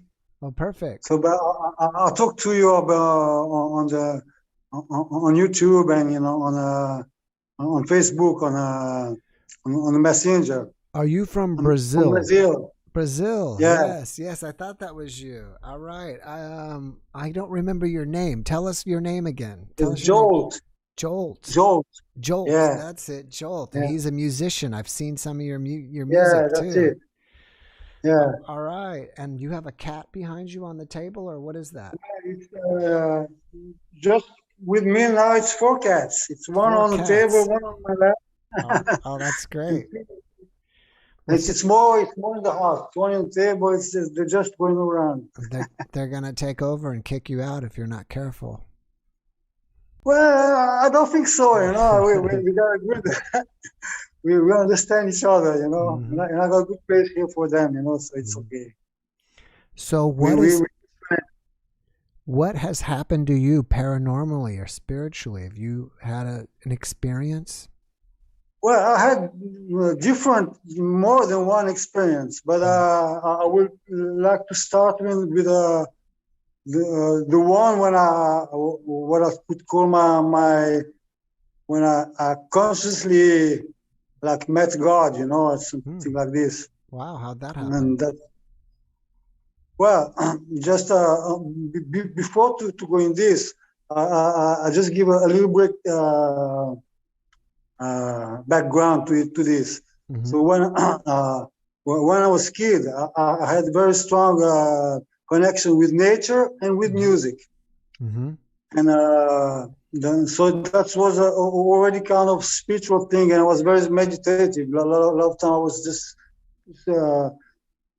keeping still alone in just for hours like this, you know. So I was like, I didn't know that I was doing these things, but it was like something that was preparing me for this. And when I was teenage, I was really a wild kid, and that was the time of the psychedelic things and this. And I used to take a lot of acid and things like this. But I never get it was something really. Now I see it. It already was something spiritual, but I didn't know. But one day, and this was in 75, in February of 75. It was cold, but this day in the morning, I get up and it was strange because suddenly it was warm. You know, the day it started up and the light was very special. You know, so it's. I started like this, and I went out to see some friends, and one friend told me it's a band who's gonna play in a town close to there, and the band was Return to Forever. I don't know if you know them. It's Chick Corea, Stanley Clark, and yeah. So the band they had in this town, the name was Return to Forever. Wow. And yeah. And this night I really returned to forever. You know? So I get there with some friends. I didn't have cars at the time, but I get there, and some people gave me some acid. So I popped the acid, and I was there, and when it was a little bit before the show, I was started to see then the things I was seeing like wasn't really things like hallucination. It was more like I was starting to see that I was seeing it's like energies in space. You know, it wasn't just thing I was making up. But anyway, it was just a little thing. So I went in the show. I started to listen, but something happened that I just blacked out. You know, it was like the people to say that they get in the black void. Yeah. So I just suddenly I was in a black void, and I was and I couldn't think. The only thing I could think, then I can't think. You know, that was the only thought I had, and I was kind of nervous about it, but I didn't want to get scared. You know, so I just kept in myself and just feeling myself in this void. And with this feeling, so it was pretty strange. But after a little bit, I started to relax a little bit, and when I started to relax, it's like I was feeling like in the bottom of my soul, very deep inside me, it was somebody was speaking. It was like a poetry, some really beautiful poetry, and it was really smooth and really beautiful. And when I was listening to this poetry, it's like the light was coming to come to it was like in the darkness. It was like started some light, but slowly, you know. And after the poetry, the same voice was telling me, listen to the music. So I started to really get in the music. So when I get into music, it's like I opened my eyes, I looked, and I was in the front of Stanley Clark. And at this moment, I saw like this ball of light and love like this, and it was like it was there. It was like I don't know, like behind him, but through him. It was it's difficult to explain. And so it was. I started to have a telepathic conversation with him and with this light all together. Mm-hmm. And we had the conversation was going on. It was a lot of things that I don't remember exactly what it was, but one thing I remember, it was like it was telling me like I'm gonna have to fight, you know, fight for this like it's like we're in a spiritual kind of spiritual struggle in the world right now. Mm-hmm. So it was telling me like I'm gonna have to fight to really get my way in, to get on this thing. And when it was telling me this, Stanley Clark like dropped the bass and made this sign of fighting, you know. Mm-hmm. So it's something that stick with me. Like I know it wasn't just something I made up, because this was something really, you know, in the conversation, in the telepathic conversation, it was this: you're gonna have to fight, and he showed me with like this, like he was boxing, you know. So it's. And all this was very like very powerful, like a light and this feeling of very, very strong love and light. And one thing I remember too, it was like sometime like this ball also was like a triangle, like a pyramid. And you hear me? Mm-hmm. And so it was like this pyramid, like the ball of light, sucking instead of light, it was like a triangle, but still the same presence in the triangle. And in a moment, I saw like it passing like a cat jumping. That's the only thing I remember. When it was this pyramid, sometimes it was like a cat jumping. I don't know if it's for some reason the cats appeared now in my life, yeah. But. At this moment, some cat happened in the story. I don't know what the cat was doing there, but so the show till the end, this thing was going. In the end, when the show went over like this, I asked my friends, "Did you saw what was happening like this?" But nobody saw it. You know, it was something that was really between me and the band. You know.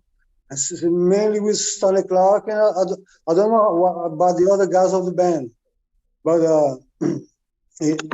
after this, really, it's something that before this I had a lot of crazy experiences, but this thing to really feel like you was in the presence of the divine, you know, this whole loving thing and this light was something that's. Really happened. This one happened, and it changed totally my perception of life. You know, I just realized that something else happened. You know, and before this, I wasn't believing or not believing God and nothing like this. It was like I was just living my life, and that was all. You know, I was thinking maybe it's possible, maybe it's not possible. That I didn't know. You know, so it was.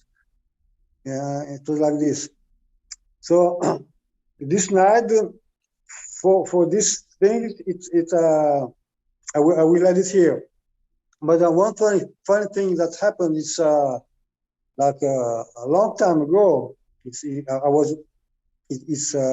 think in 95 or 96. I was I was doing a lot of traveling, and I was just coming back to Rio, and I was listening some music from Jean-Luc Ponty. I don't know if you guys know the guy of the violin. No, I don't know. It's so people in like jazz fusion, and so I was listening to this, and I just thought to myself, wow, it would be cool to listen to him together with Stanley Clarke. And like some minutes later, I opened newspaper. I just saw a show of this guy with Stanley Clarke one day after, you know. It was and at the time, I had a friend who was working in a newspaper. So I just called the friend and said, wow, this happened. And then the friend just managed to get me some ticket, you know. So it was just, and the place where I had the ticket, it was just in front of Stanley Clarke, you know. Perfect. This time we didn't have the telepathy, but after I could get backstage with him and the end of the show, and he remembered the thing what happened. You know, it was something really a synchronicity. You know. Yeah, that's amazing. So the story is shortly it's this. Yes. All right. Well, Joel, thank you. It's all the stories, but for now, it's I think that's enough. Well, it's your experience. Huh? I would say it's more than a story. It's your experience. Yeah, it's a deep and powerful experience. Yeah. All right, Joel. Well, thank you so much for joining us today and sharing with us. I really appreciate you. I got to go to the next person. I give everybody a little bit of time. Thanks a lot for having me. Yes. All right. Thank you, and thanks for watching down there in Brazil. Okay. All right. You take care, brother. You too. Thank you. All right. Cheers. All right. So we've got James Foster up next. James. I think I've had James before. We'll see.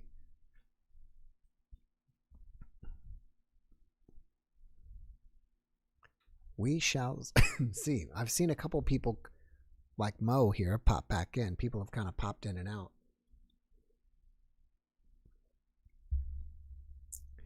And hopefully we'll have him in shortly. James asked to start video.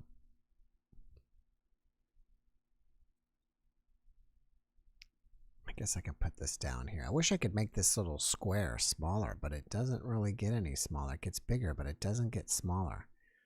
That's too bad. Ah, there's a little bit more smaller. And maybe his audio will start quickly here. Ah, there we go. Hello, James. Can you hear me? I don't think his audio is on yet. No, his audio is not on yet. Your audio is not on yet. And you got a cat on your lap. I can see that tail. Audio's not on.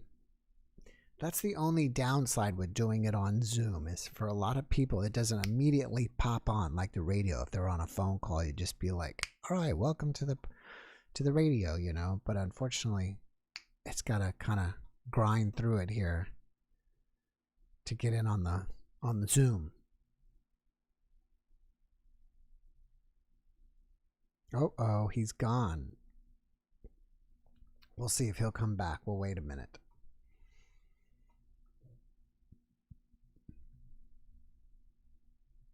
He's there. He hasn't left yet. He just turned off his camera.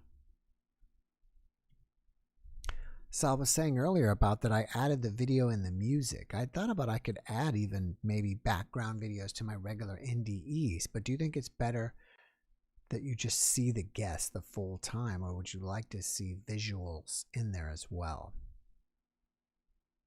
Uh-oh. Oh, you're back. All right, I thought you were gone. Can you hear me? You can, but this? Okay, maybe I should do this then. It shows that your mic is on, but I don't hear you. Let's see if I do that. Okay, I do that, but I don't know if I'm going to be able to get that back.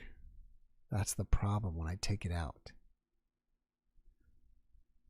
I don't know if that's, I'm going to see that anymore. What if I do this? Will that make it come back? Okay, that's how it comes back. All right, cool. So now I know how to get that out of the way. James, I don't hear you, bud.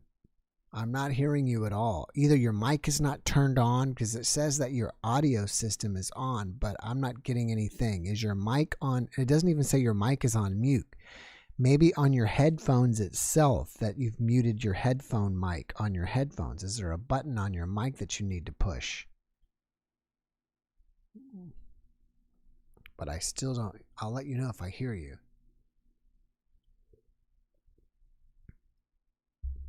Which I don't. I'm not hearing you, bud. And it shows there's right here, there's a little microphone. Well, if I can underneath there is a microphone. So that shows that the audio is connected. But it shows that you are not popping through. I wonder if I could put you like on hold or something while I put in the waiting room.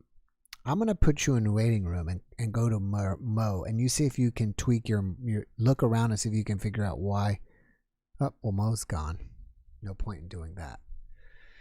But your audio is connected for some reason, either that or you've got to go into your Zoom settings and maybe turn up your mic or something.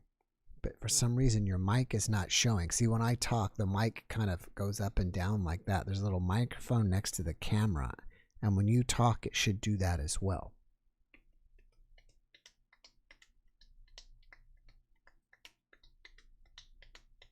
And you probably, well, there's Mo. Let me see. It doesn't tell me to take your mic off mute. So you're not muted within Zoom. Let me put you in the waiting room and see if you can figure it out while I get to Mo here. And let's admit Mo. Uh-oh, I hope he didn't. I don't think he, I don't think I lost him. I'm sorry if I kicked you out. I didn't mean to do that.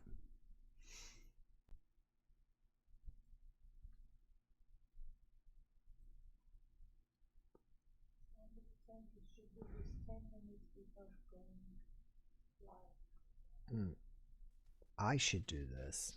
Hello? Hello? Hello, I hear you. You hear me now? I hear you now. I just don't see you now. We've traded camera for mic. We've got to get them both. Okay, video now. Camera and mic. I got you. Hello? Hello. I've got you. Where are you zooming in from, James? Belgium. Belgium? Yeah. Belgium. All right. Awesome. Thanks for joining us all the way over there. Your internet is a little choppy. You're welcome. Your internet is a little choppy, so I have to we'll work with it. Tell us what's going on with you spiritually, paranormally, supernaturally. At the moment, I'm doing a little bit for I've got 2 or 3 things happening in my Okay. At the moment, a little bit investigating with yeah, I'm so sorry, James. yeah. It's the internet. You have a very bad connection. You're kind of like check. Yeah. Will you go back and watch yourself? I'll put you back in the waiting room. See if you can go somewhere else in your house to get a better connection. Okay. Yeah, see if you can try that, because we're getting either that or you've got to. Oh, he's gone.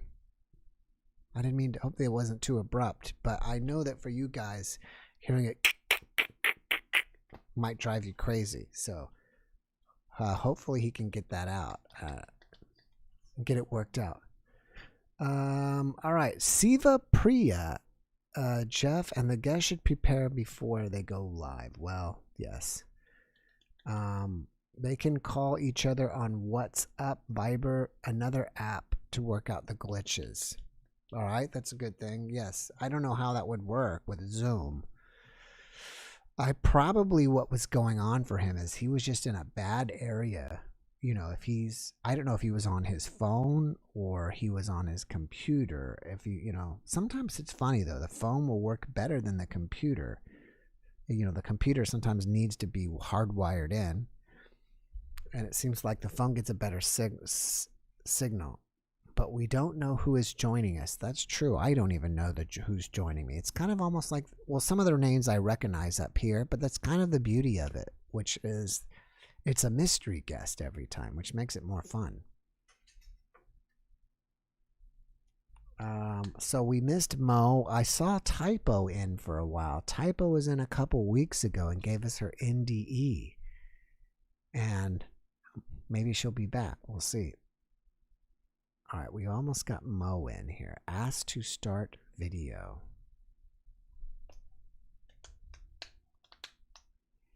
Mo Hurley will start video later. What does that mean? He left me in a chat. All right, well,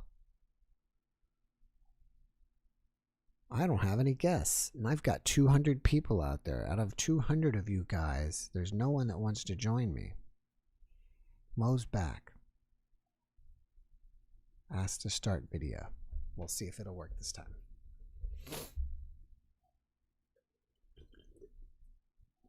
Now, I've had some scheduling issues lately, and I think I've sorted it out because almost the entire month of October is booked so far. I've been like scheduling like crazy, so I think I'm going to have a ton of guests for you in October. And I don't know if I have yet or not. I might have even started scheduling people into November. So I'm hoping that we're going to have a very busy month. And he is gone. He isn't back. And maybe he will make it back. Oh, there was my timer. I changed the timer today. I don't know if you guys have noticed it or not. I had always done before 5-minute timer, but many of you guys have said I should go to 10 minutes, or you said I should go longer. So I just bumped it to 10 minutes today. Do you guys like that length? Do you like 10 minutes longer? I mean, do you like it better that it's longer at 10 minutes, or do you prefer 5 minutes? And we'll see once that comes up. And I thought I saw somebody typing to typo in the chat.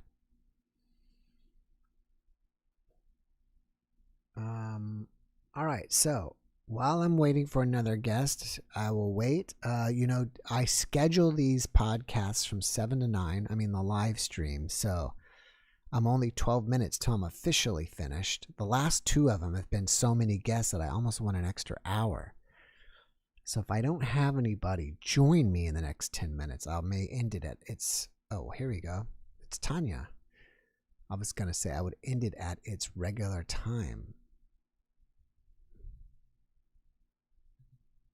Oh, we got James back. All right. And we got Tanya at the same time. Only 12 minutes till I'm officially finished. The last so many guests that I almost want an extra hour. I can't have both in at the same time. Let me put Tanya back, and now Typo's back. So James is back. Maybe he got it to work better. We'll see. We'll check in on him.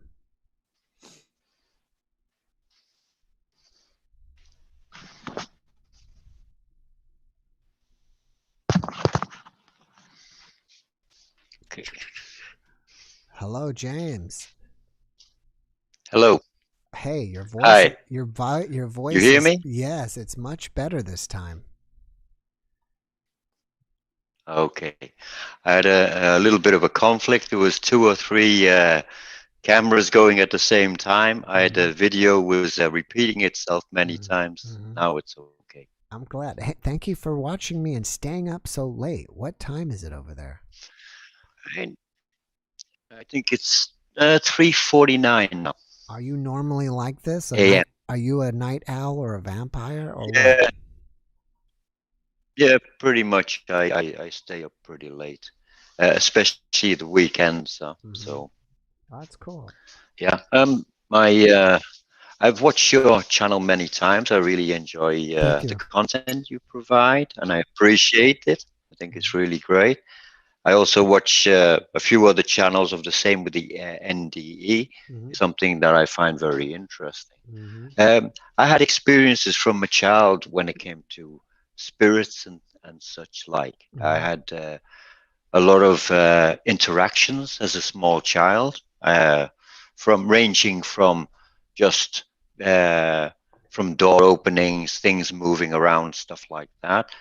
I think the house that I was in was like sitting on a lot of magnetic ley lines, where there was something like that going on, and it seemed to bring a lot of energy to the area I was living. And so as a child, I experienced seeing what they call a shadow figure. Yeah, it looked like a monk walking through the house, and but strangely, I wasn't afraid of it as a child, which was I couldn't quite work out. As you're getting older, you start to look back and realize, you think, well, I should have been terrified by that thing, but I wasn't afraid of it whatsoever, which I found was an interesting occurrence that I thought that's going to be something normally a child is very afraid of. But I guess because in my household, we didn't really speak about religion or about scary things. We just kind of accepted things were just the way they were. You know, we had a kind of open attitude, I think. And so with us not being very, not being very directed by fear and emotion like that it helped, I think, as a child. Like when I told my parents, they say, oh, that's just uncle wandering around. And they had a very calm and very positive outlook on such things. And many times there was things happening like this. And I found that what made me feel that it was more real is it seemed to know that I was there. Yeah. If it was just something that happened like a residual energy, it moved, but it would kind of look towards me, on occasion. And I think it's like noticing that I'm in the room. So that's why I really found that there's something more than just this people call some kind of a projection, just like something of the past trapped in a situation and playing out.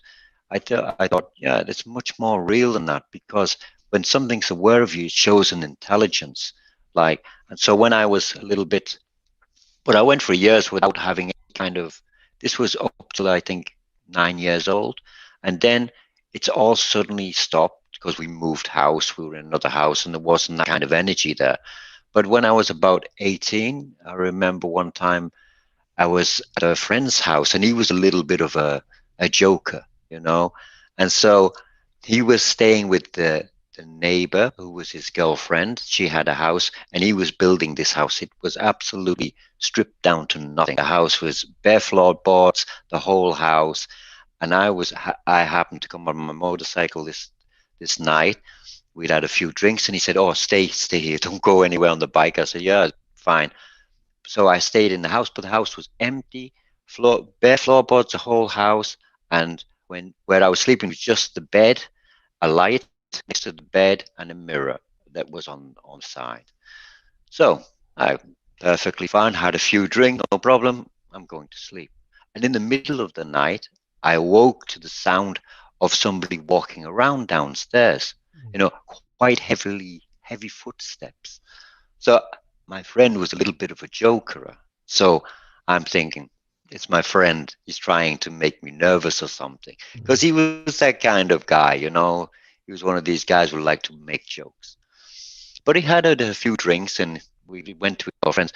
But I thought he's woke up in the night, and he thought, I'll sneak around or I'll do something stupid and frighten James.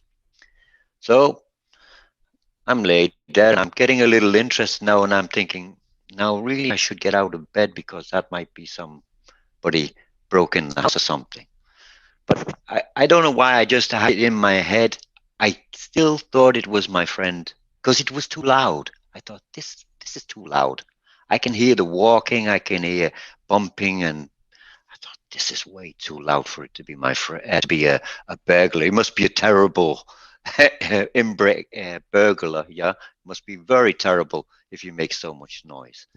So I took a breath, thought, okay, I'm going to wait for my friend to come because he must come up. He's not going to just wander around downstairs. He's going to try and frighten me. Yeah? So I'm laid there pretending to be asleep. Then I heard boom, boom, boom. You're coming up the stairs, but faster, like boom, like in a hurried pace. Bum, bum, bum, bum. And then I was like laid in this horizontal way. The bed, the doorway was to the left in front of me, and I heard the door open, boom, and I had this walking towards the bed, but I'm still like this, and I'm waiting for him to get close enough. Then I was gonna jump and go and try to frighten him. It was a silly kind of game I was playing. So I'm like that, and I heard the walking towards the bed, and then I had a thump on the bed, and the bed go down with like a heavy weight falling on the bed. Yeah, then bang on the floor. So I'm laughing by this time because I think my friend's drunk. He's fallen. The bed hit the floor. Yeah. So I start to laugh and I throwing the light on in a second, like it was only a few seconds between me, like bursting out laughing. Oh, you idiot. And I hit the light. When I look, nobody, nothing, zero. Wow. No, nobody laying there. No, nothing. And this is a house, its floor is bare floor, but you can hear a pin drop in that house. It make an echo. No cats there, no nothing there. Yeah. And I checked on the floor. I checked the room. I'm looking. Then I say, what am I looking for? It was a big, heavy. It was 2 feet, bang, bang, bang, run, and then on the ground. And then I asked my friend about it. I say, I seen him the next day, and I said, hey, friend, last night, didn't you hear the noise last night? And he said, oh no, I'm by my girlfriend, so I don't hear nothing. I'm sleeping. I said, yeah. I said, there's something with your house, man. I said, somebody running up the stairs, banging, falling on the bed, falling on the ground. Say, it was not normal, huh? And he say, oh, this probably the old man who lived here before. He have a heart attack in your room. He die in your room. So, oh, great. But in a sense, I was still drunk. I was still drunk after this has happened. And I just fell back to sleep because I say, oh, what can I do? Staying up is not going to solve anything. And I just fell asleep. And it was the next day I had the conversation. But it made sense. I say, yeah, it was like he play out his death again. Like maybe this where I hear of these dimensions can slip across each other or something. And something happens and it replays. But I was quite surprised of the weight hitting the bed and the noise landing on the floor. It was so real. It was beyond real. You're like, wow, what did I just experience there? And when I hit the lamp, 100 out of 100, I say my friend is laying on the ground. 100 out of 100. I was just convinced. And when I look down, nothing. Absolutely. I look under the bed, nothing. And so there is so many things we don't understand. We live our life. These are unusual events. These are not things that normally happen.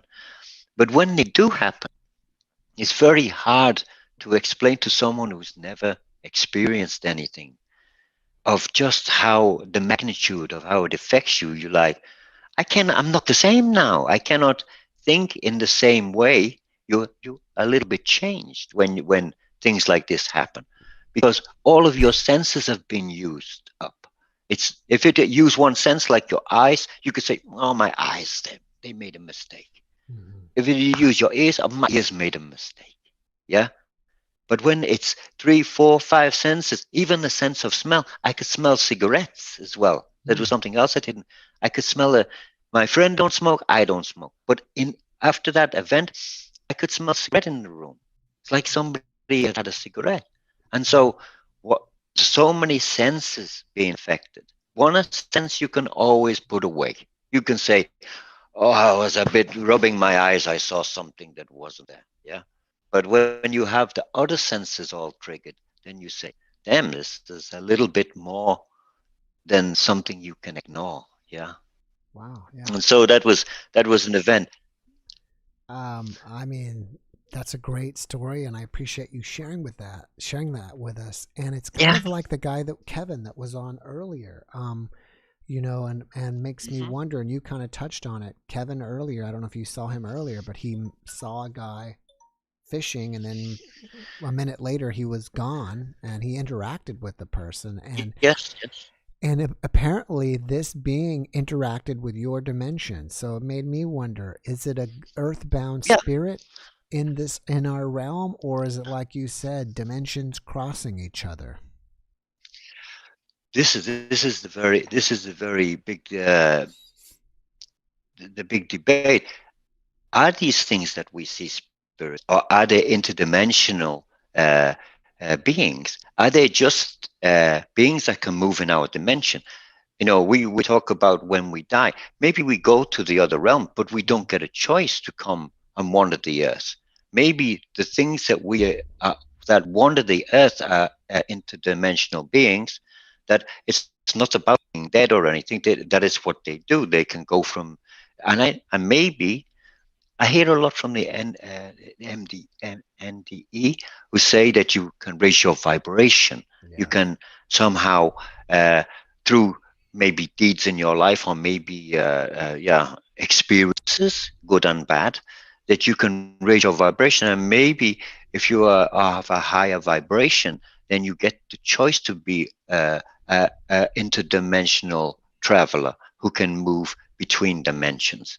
There's so many things every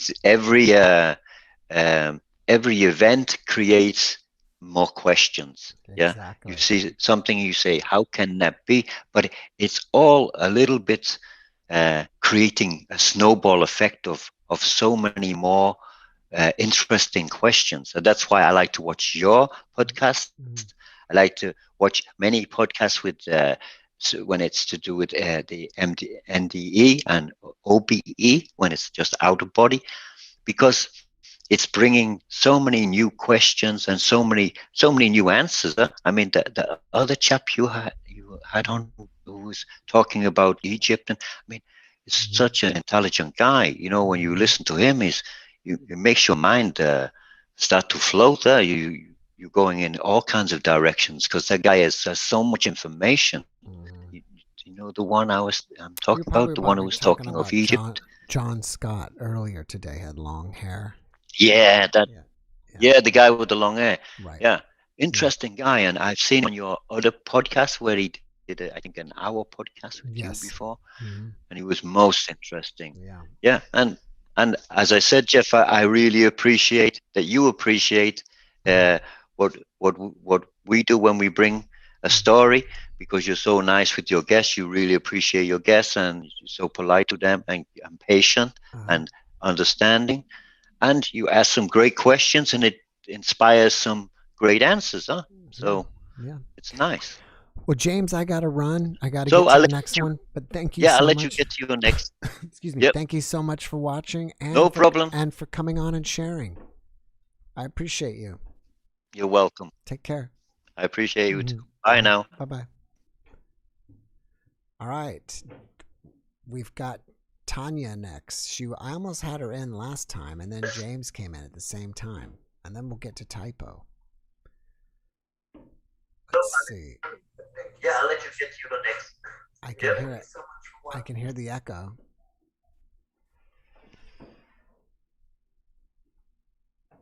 Hey, Tanya, what's going on? Hi, Jeff. How are you? Great. How are you? You've got that awesome green screen in the background. Yes. It's better than mine. I'm jealous. Yeah. So what's going on with you tonight? So I wanted to tell you guys another story or testimony that I experienced when I was living in Vandenberg Air Force Base in California. Mm-hmm.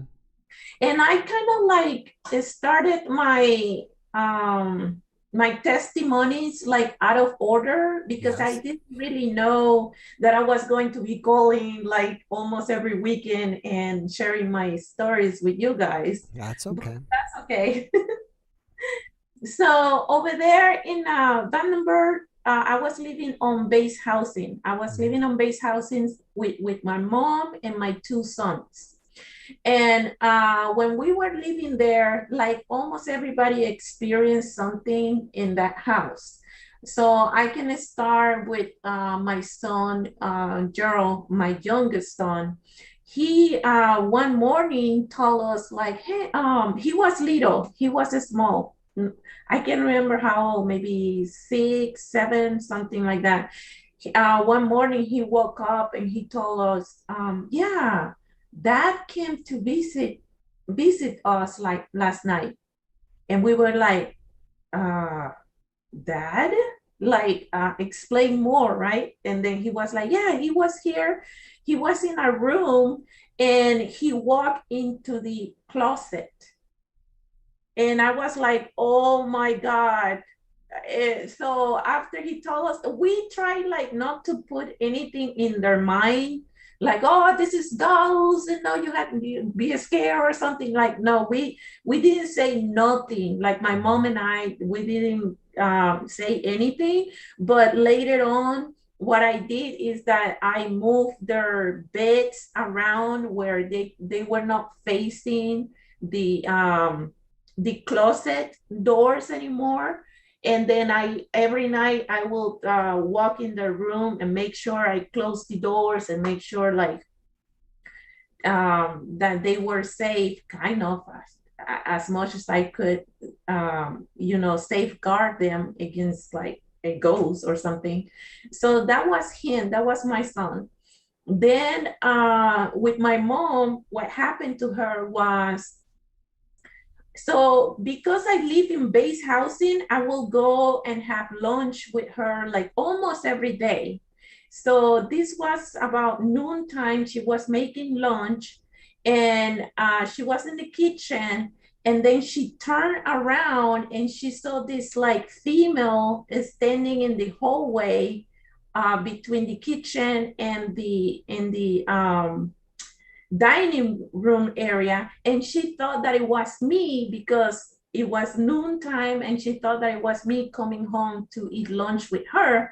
So she started to say like, oh, you're here. And then when she lifted up her head to kind of like see who that person was, like the female disappeared, like disappeared completely out of her sight. So that was her witnessing a female now. So my son saw a male, then my mom saw a female, then it was me.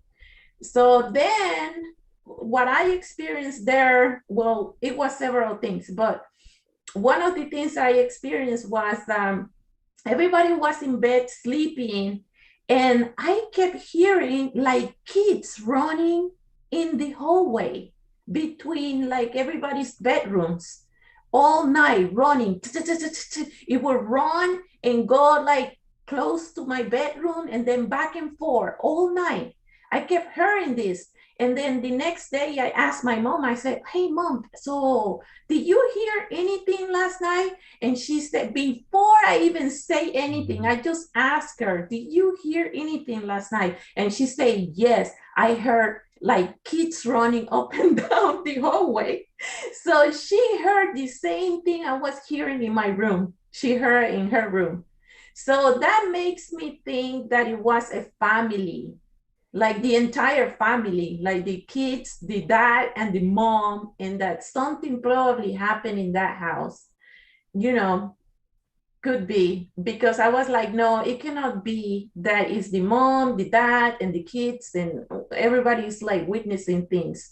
Another thing that happened in that house, I had a guest in the house, and we were talking, and something like fell on the roof of the house. Like if you just drop a body on the roof of the house and then roll and boom, you heard the sound when it hit like the ground outside. We got up and we ran outside and we like look all around the house and like, what was this that fell on the roof and then fell on the ground? And nothing. It was nothing. we will hear like knockings on the windows, like tapping on the windows of the house.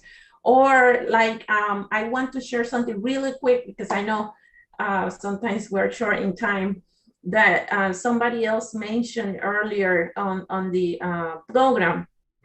It was seventh Samurai 72. He mentioned this thing.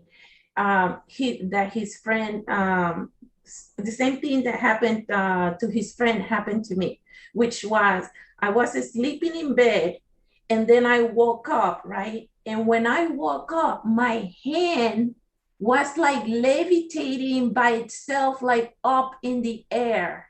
And I started like looking at my hand and I was like, what is my hand? Like, why is my arm and my hand doing in the air like this? And then as like the minutes or whatever second progressed, and I just started to wake up more and more, then my hand then fell down, right? Like boom, on the bed, right? Because now I'm conscious that my hand is moving by itself or my arm is moving by itself. So then I kind of like, I guess, lost the connection or something and my hand fell on the ground.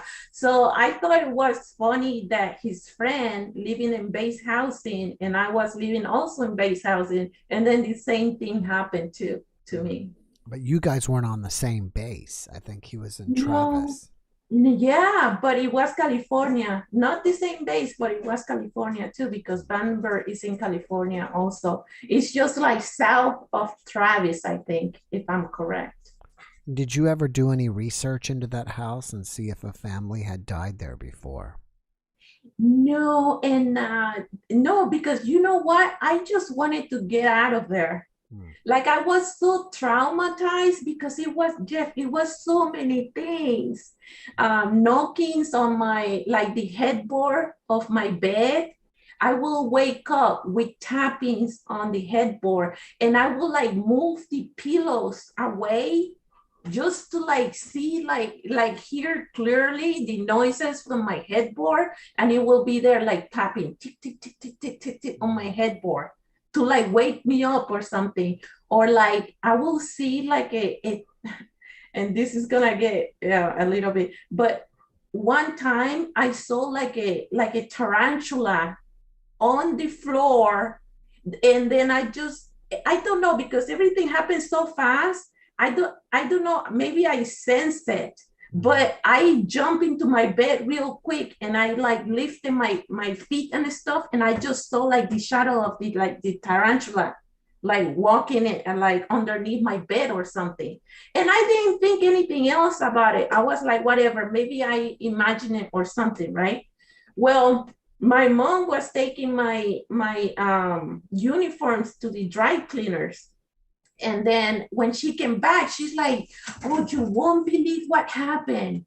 And I was like, what happened? And she's like, yeah, when I was turning in your uniform to the dry cleaner lady, this big spider like was in your uniform, like in the back. Wow. And I was like, oh my God. And I just saw this spider like crawling on the floor like days before or something. Wow, maybe maybe they wanted you guys to move out. I think so. And we couldn't move quickly, faster out of that house. And that's why when I moved to Texas, that's why I was like, no, I want a new house. I don't want a house where nobody had lived here in that house. But, you know, things continue anyways. I guess you can't tell anybody on base what you're seeing, or they may think you're crazy and want to kick you out. Yes, that was the other reason. Yes, thank you for bringing that up.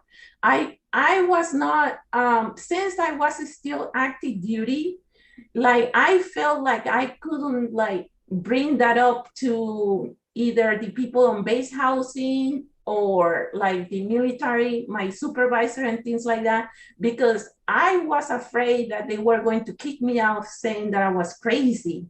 So that's why many times I kept all of like whatever was going on at home with the paranormal, I kept that thing to myself for 20 years when I was in the Air Force. Yeah, it's probably a good idea, Yeah, that's how I got to retire, but yeah. All right. Well, Tanya, thanks for coming again. I really appreciate you. And I wish you the best, and hopefully I will see you again. Yes, thank you. I'll call in next week with more stories. All right, great. Have a great week. You too. Thanks. Bye-bye. Right, bye-bye.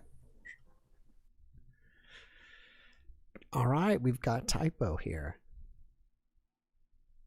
And it's almost a mystery name for me, Typo. I wonder if she will tell us her real name. We'll see if we can get that out of her. That will maybe be like crawling and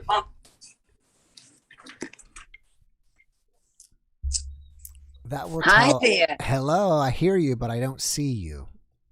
You can't see me. Okay, hold on 1 minute. You're a ghost right now. Ooh.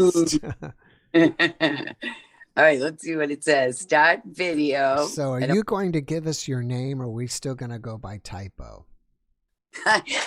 Typo works for me. I like that. All Hold right. on. Let me figure out how to do my camera so I'm just not oohing I you. was testing myself on my ability to ask questions, and I guess I failed because I said, if I'm good, I should be able to get her real name. That's so funny. I don't know how to do the camera on my little... and I did it let me see if I can say it. Let me hit here. It says, ask to start video. Do you see a message pop up? The host has asked you to start video. Okay. There Oh, how nice. There we go. Oh, I love when that pops up. There Oh, you that's go. And I wanted to say thank you for the donation. I really appreciate that. Oh, you're so welcome. And man, I would do more if I could. I wait for the day, and I hope it's fast, that you have so many donations that you can start being in conferences and sharing what you've learned from everybody. Yeah. I just found your Discord. Oh, awesome. Great.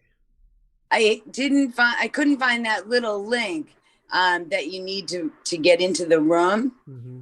So it took a little while, but I am so excited. Thank you very much for setting up Discord. Oh, okay, great. Yeah, if you haven't, and this is good for everybody else, if you haven't, make sure you subscribe and you hit the little notifications button, because when you hit the notifications button, you should get all my notifications. And I think you can click like some of the time or all the time. So that way, when I make what they call community post, I'll post there like every Sunday a new Discord link, because the Discords themselves resets the invitation link. So you'll see all these things. And I post things like, okay, I'm going to be live streaming tonight. And I think that people who are not turning on the notifications, they don't even know that a lot of stuff happens. They just see the videos and that's it. That makes such good sense. The way that I found you was your username, and because I find Discord to be confusing. I have so many notifications when I finally go in there. And so when I found your username, it connected right to your room. Perfect. And that would be helpful just because it doesn't change. You have a really interesting house there. I'm looking at the architecture of the way that your roof is. Is that like I know. You got a window on your roof too, it looks like. Above right. In an attic, and of an old house that we bought and made livable. And so this is a sideways window. It looks weird from the background. And then the woman that owned this house previously, she was an artist, and she made the pictures of Jesus. And wow. Every variety. And so there's a lot of stained glass windows in here, and they're really pretty in the light. Yeah. So it looks a little strange, but it's actually just an attic. Well, do you have any, your NDE, I ended up just creating a solo video out of you from the last time you were here. I'm pretty sure you've seen that. Do you have anything that you left out to tell us that we, Oh my goodness, tons of fun. And but your group of callers and the people talking in the chats are just so amazing, and they touch on such, I don't know, really breakneck information. That's really cool. So yes, I have a lot of stuff that I've practiced since experiencing that when I was young. And by the way, thank you so much for posting that. Oh, thank you. Yeah. That was really nice. A lot of people liked it. So, I mean, I don't know my stats here, but I think it got a lot of views. Wonderful, wonderful. I had meant to post a testimony at some point, and you did it for me, and that was a great. Well, from when you shared that night, are there any things that you left out that you just happened to forget that night? Well, I was speaking fast because as I started my story, I realized, oh my goodness, I'm like being such a hog.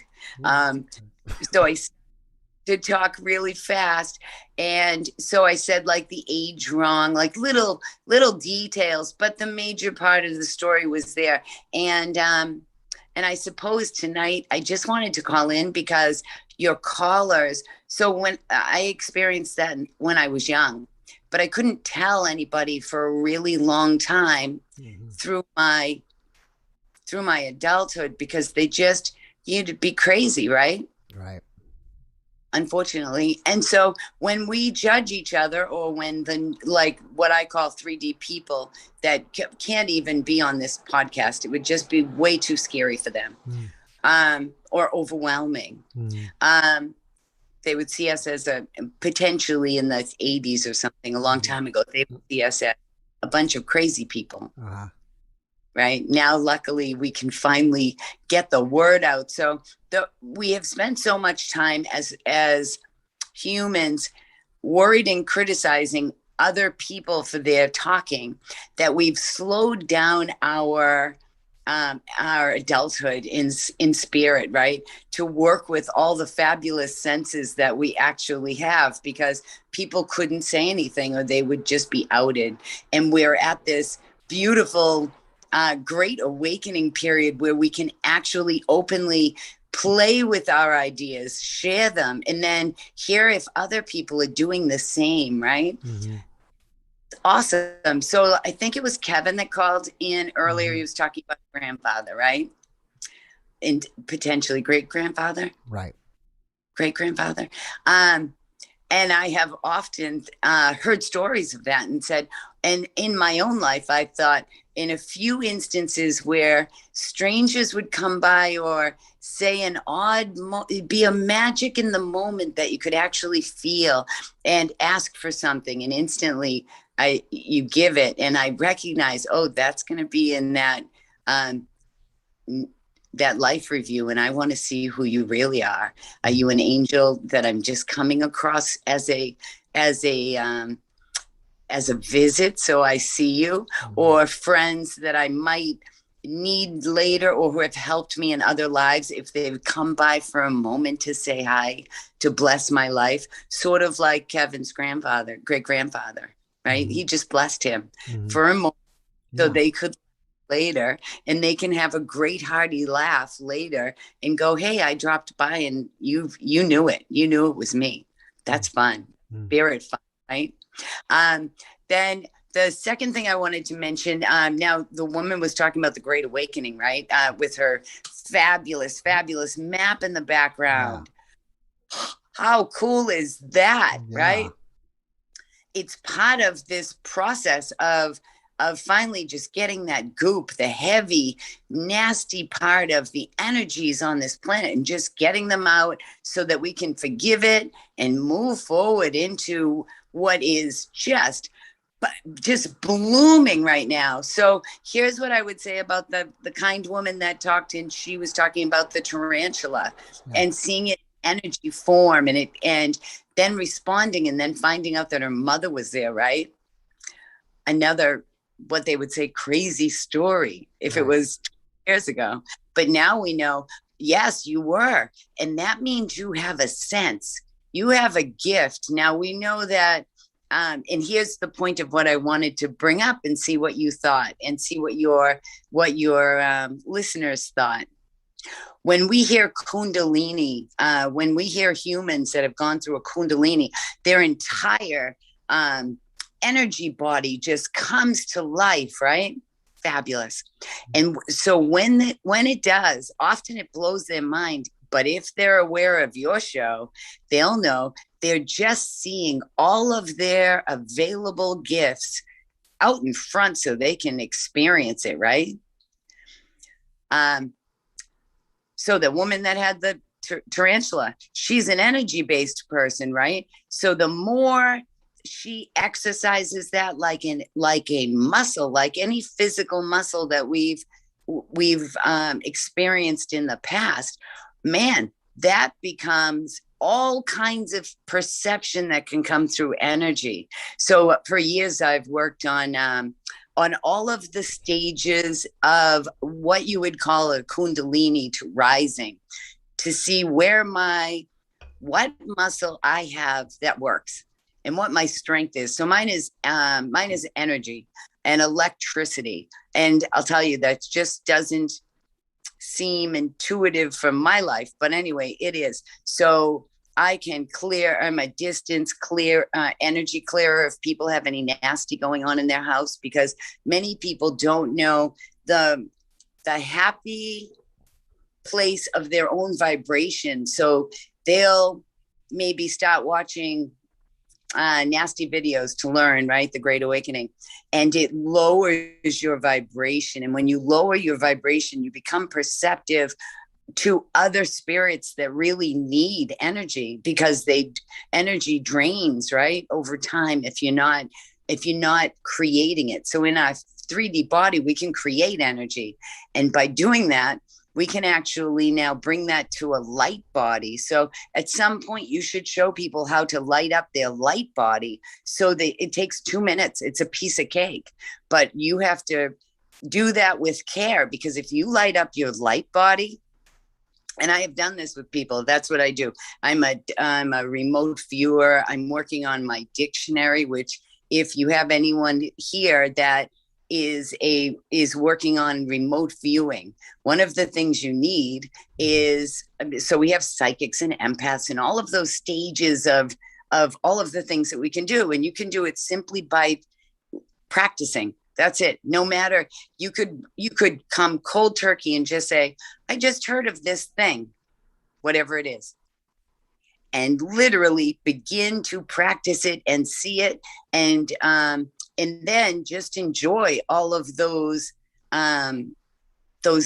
abilities that you have. We just haven't shown each other, so we have to stumble upon them and then work on them.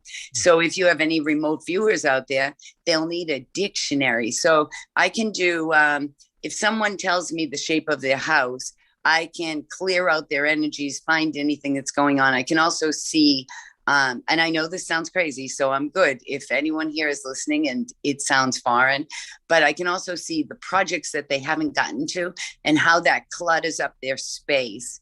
And because we are an energy, we create plasma. When we think of things for a long time, it begins to solidify an energy ball. Because you're repeating the thought, and this can happen to 3D people when they're fearing things. And so we tend to carry them around. And so we have them around in our space as well, because that's where we think about it. Like an office, if you walk into your office and you feel foggy or tired, there's a really good chance that you have been thinking in that space about what you're going to do, what you're going to make, what you're going to create, what blah, blah, blah, blah, creation and bills. And there's energy plasma that we bottle up, and it might be in the corner. And by the way, anyone that's listening can clear their entire energy, every piece of their house, their yard, their neighborhood. That's what we do when we gather as consciousness and send a prayer to consciousness as one being. We clear the energy of all the emotion that settles around the planet, because we create plasma. Only no one talks about it. No one shares the concepts, so we don't really have a nice language that we can discuss with each other. But so I thought I'd throw that out just as some fun. What do you think? I think you need to come back next week, because you covered a lot of ground there, and I only give everybody so much time so I can give everybody a chance, but you covered a lot of ground. I really want to talk more about plasma with you, but that's going to take some more time. But before we go, if people want to contact you about clearing their energy out, how do they do that? Catch you in Discord or catch you on Facebook or what? That's so much fun. People call me out of nowhere through word of mouth. So I don't have a company because people that need me call me an event and they'll say, I got your name from so-and-so who is so-and-so, and I have a problem and I take care of it. So I suppose Discord is great, or when we talk, I'll figure out You've got to create a Facebook called Typo. I don't use Facebook. Just can't. It doesn't work with me. But you know what? I do have. I'll put it together. So next time, I do it because I can, and people need it. So I don't really do it as a business, although I've been asked to. Right. It's just I just do it. So we'll talk next time. But they can put it in the chat if they want, and I'll get back to them. All right, great. Thanks. Right, Take care. Thank you. Take care, and thanks for stopping by. Have a great week. You too. Thanks. All right, bye-bye. All right, guys, we are rocking along here. Steven, I'm pretty sure I know who that is, but we'll see.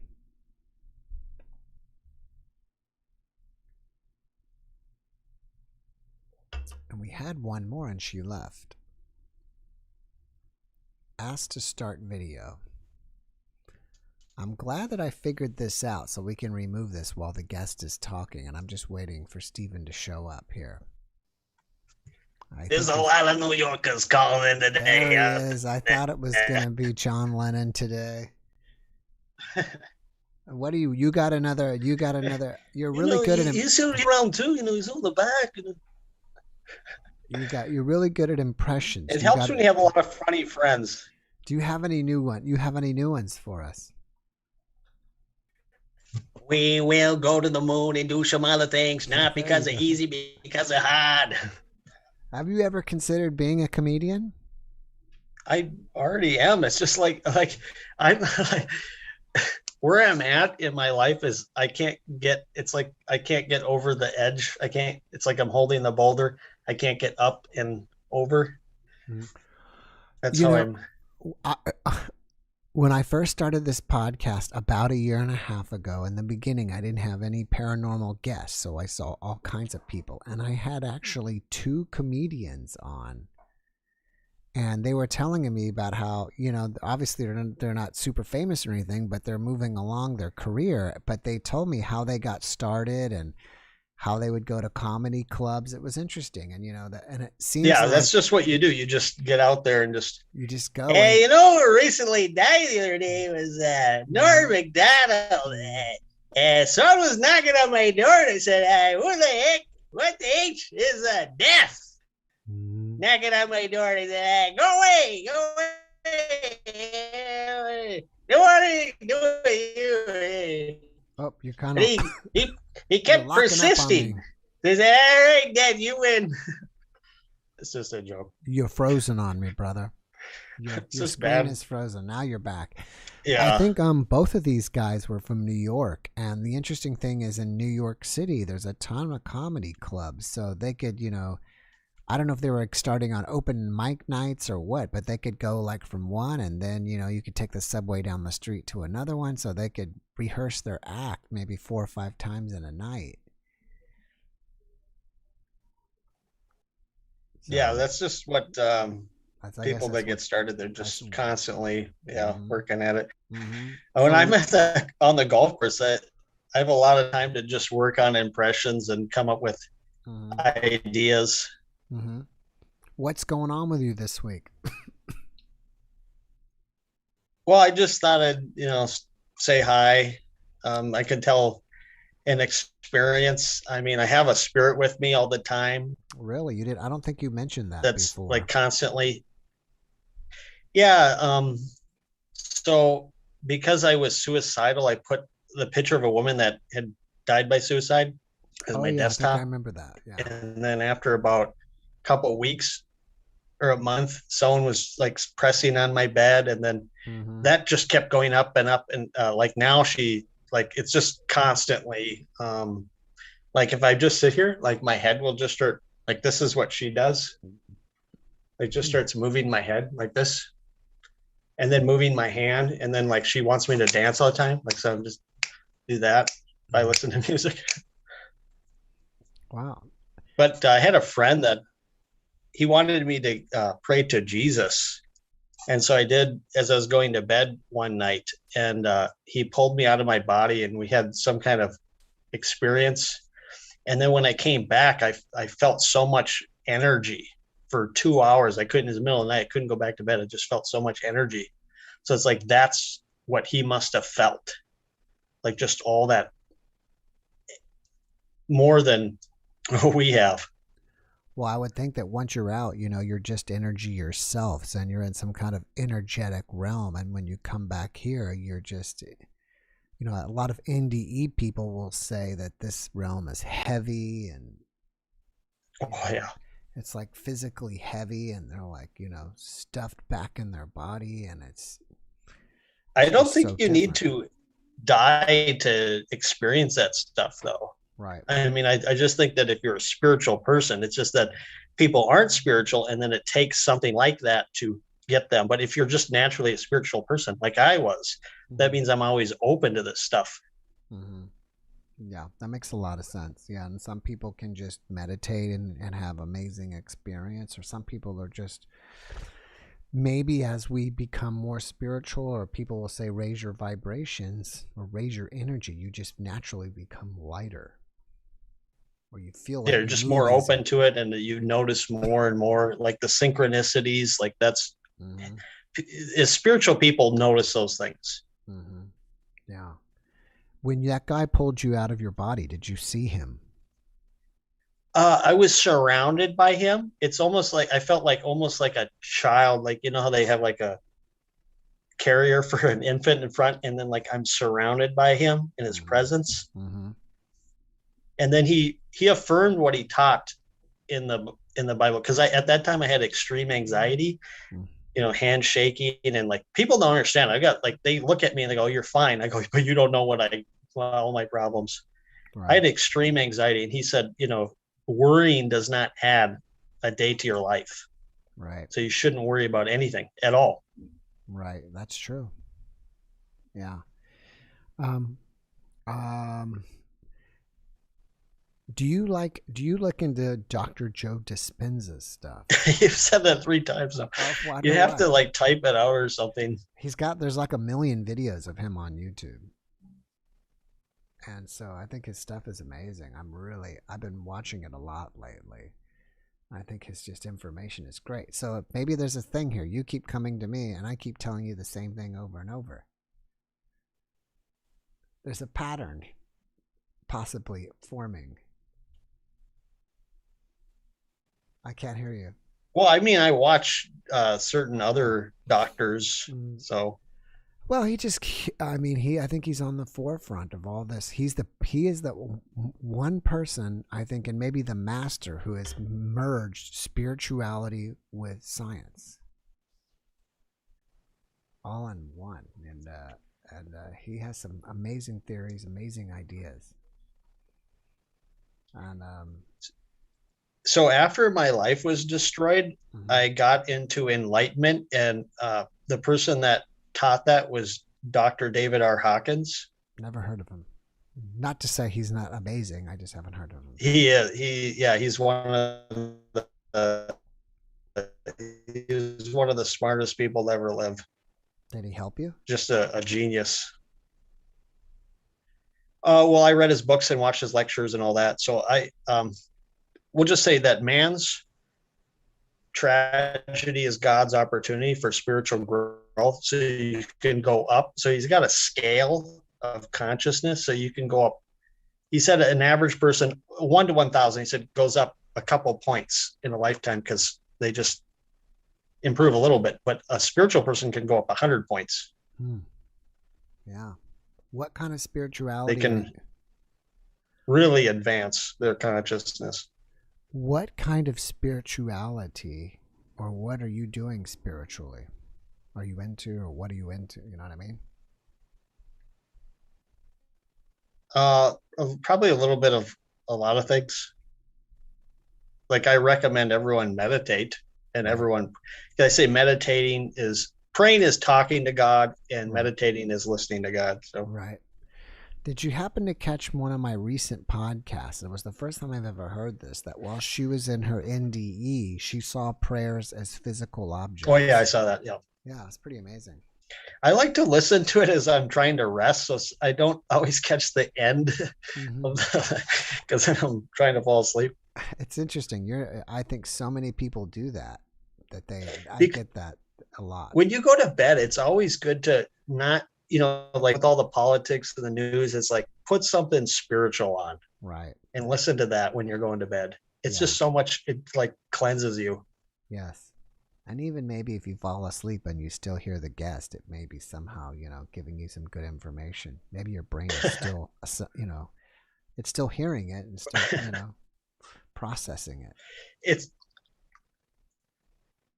It's more about the energy behind it, that it's a positive energy instead of all that negative, the news and the politics and all that, we're going to beat it, we're going to defeat, like, yeah. I get tons of like negative messages on YouTube on politics and all that. Well, that's easy to find anywhere. All right, Stephen. Well, I'm gonna run, bud. I appreciate you checking in. You gotta do what you gotta do, man. You gotta do.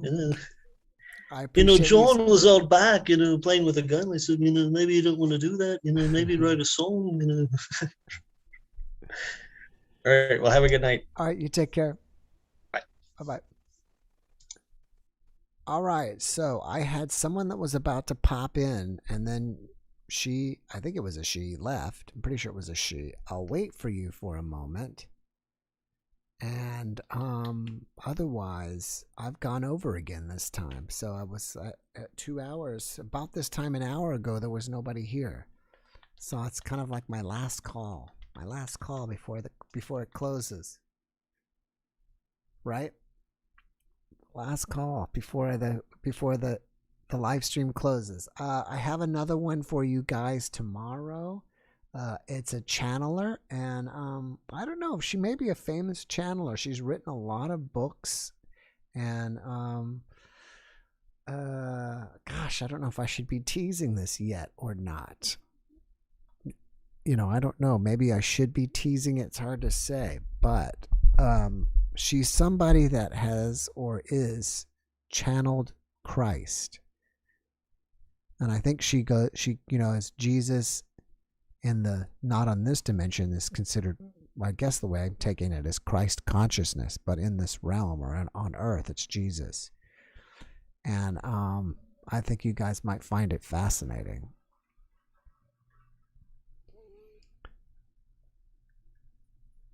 So, all right, well, it doesn't look like she's going to show. So I appreciate you guys very much for showing up. And I wish you guys the best. I hope I see you back next Saturday. And you guys have a great rest of